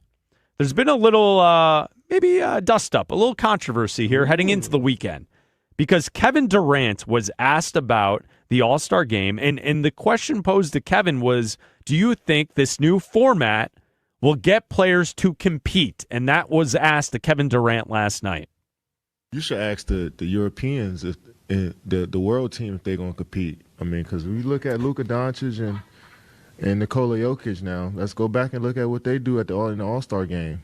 Is that competition? So we haven't questioned what they've been doing, but we're going to question the old heads and the Americans. But these 2 dudes out there, Luka and Jokic, they don't care about the game at all. These dudes be laying on the floor, they shoot from half court, but you got to worry about the old heads playing hard. I can read between the lines, bro. And I just think a lot of times, I'm just say that I can read between the lines. And it's not just about you. It's just a overall topic that everybody has just been talking about. You just happen to ask me that question. I will say that's a fair point. Read between the lines. Also, Victor, I think, has said he plans to play hard in the event. We'll see. We'll see. I mean, we'll see. Yeah. Of course, Vic going. I mean, he said that last year too, and it is. They say it was the worst All-Star game that people watched. You know, so we're gonna see. You know what I'm saying? And who knows what's gonna happen? This format might change the game, but who knows? We'll see. Kevin hit it into. There is Kevin Durant last night after the game talking about it. And when he refers to the old heads, he's talking about LeBron, Steph Curry himself, who are the older players who are on Team USA. Yeah. I think Durant's right. I like that there's a little spice to this now that we head into the weekend because now I want to see Luka and Jokic and Wemby and whether or not they try and whether or not they give a damn or are they just out there showboating and shooting from half court because that's what Jokic has done in the past in these All-Star games. He's not playing like he usually does in a contest. Same with Luka. He's not playing any defense. None of these players are. So when you got the world going up against Team USA with some of the old heads, as Kevin Durant has put it, yeah, I kind of like the way that is kind of positioned now heading into the weekend. So last year, hockey did something like this. It wasn't in the All-Star game. It was the Four Nations face-off, and it was awesome. It was 4 countries, and you had all the stars playing, and it was great. And even the casual hockey fan, like myself, was entertained, and I was glued to my TV for every single game because The guys played hard. They played for their countries. Yep. And it was fun to watch. And, like, they didn't win anything. Like, it wasn't important. It wasn't an Olympic gold medal like what's going on right now. Like, the guys that are playing for their Olympic gold, playing for their countries right now, this was just kind of for fun. But players got into it, and there were fights, and there was, like, it was real hockey. And I hope that this turns into something like that, where the guys play. I don't need them to, like, I get it. It's an all-star game. Like, you don't need to go full go here, but I hope it's something. I hope it's some competition. I hope there is some pride in putting on a show for the fans. I don't need you to have, U.S. pride and world pride and all that kind of stuff. Pride in the show for the fans. Like, that's what it should be. It's pride in the product. It's not, the All-Star weekend has turned into activations. That's what it's turned into. It's turned into product activations. Yeah. T-Mobile this, and Jordan this, and Nike this, and Starry. Pepsi this, and Starry, yeah. All it is product. See, it's the only time I've ever seen someone drink Starry. Yeah, all Was it that is NBA's All-Star is- weekend. is product activation. Have some pride that you're out there playing a game in front of fans on TV for people to watch. See, that's a problem with, I guess, if you're looking back generations, and if you're someone that would consider yourself an older sports fan. An old head? The difference is when we were all younger, the players didn't make as much as the players make now. They make so much money that none of this matters, right? Like, there was an element in the 80s and the early 90s where you making a name for yourself as a professional athlete meant something because you could maybe make more than what you were expected to be paid from the team. Yeah. But all these players have their own social media teams and their video coordinators and all this like side project stuff because they're all so rich and famous to begin with that the entry point of being an NBA player is like, you like none of it matters because you already have all this wealth. Yeah. So like, why are you busting your ass for the name on your jersey and like your own reputation? Because it doesn't really matter. Like, I don't think athletes today care. I do find it refreshing that it does seem like Kevin Durant cares. Yeah. In some fashion of this. I do think Kobe Bryant was a player that definitely cared, but he's a previous generation. And Durant is someone that's a holdover who played when Kobe was still playing, so he saw what it was. I kind of wish that LeBron would talk about things the way Kevin Durant talks about things. Yeah, look, I would love it if LeBron and Durant and and Curry, the old heads, like And Durant they went just hard on Sunday night? If they just, in the locker room before the game, they were just like, guys, tonight we're playing. Like, tonight's a game. You've got a couple days off after this. You've had a couple days off before this. Tonight we're playing. It's a game. We're going to win. And it's not even a game. I mean, they're playing 12-minute games that are, essentially all 4 games will equate to the amount of time it takes to play an NBA game. Okay. Because there's 4 of them. But each team is not playing in all 4. Exactly. So you're not even going to be going that long as far as game time goes. And each roster has 9 players on it. Yeah. So, if your team stripes, which features Jaylen Brown, Jalen Brunson, Kevin Durant, Brandon Ingram, LeBron James, Kawhi Leonard, Donovan Mitchell, and Norman Powell, if that's the way the roster is set, how many minutes are you going to play in a 12-minute game? Exactly. Maybe you play 6 or 7? So for those 6 or 7 minutes, why can't you exert max effort? Well, and I think that would be the hope with this idea. And if that's not the case, I think the other thing that you could do, if that's what you want to do, is these smaller, like, tournament-style games, is like maybe, who knows? Like Durant said in the clip, maybe this saves it. Maybe having a little animosity towards the Euros who are not trying in these events, maybe they push back. Maybe they show up and they do try. And Jokic and Doncic and Wemby and, Jamal Murray and Siakam. And maybe they all try in this contest and give you something. But if not, what if you did it based on, like, the divisions or something like that? So, like, you have, like, in the Eastern Conference, you divide different teams up of the divisions. I don't know. I would prefer to just go back to East versus Western Conference. That to me, I'm not bothered, but I don't need the gimmicks to watch it. Yeah, I don't necessarily need it either, but it seems like those guys need something. They need a gimmick to participate. East versus West isn't good enough for the NBA players. Well, it's just not. Is it the Euros or is it all of the players? Because like the way Durant makes it seem is like none of the gimmick is necessary if you just go talk to the Europeans who are not trying. Like that's what his comments, that's what it's telling me, is that he's putting all the blame on the way that they have to manipulate all this is because the European players are not trying in these contests. I've seen the other guys not try too. I've watched enough All-Star games to see the other guys not trying either. Well, but that's what I think is fun about the All-Star game is that sometimes you get the young guys who are going too hard. Exactly. Right? Because they want to make a name for themselves. So we'll talk about this more tomorrow. Noon Eastern right here on Westwood One Sports. Jim Rome is coming up next. This is Westwood One Sports.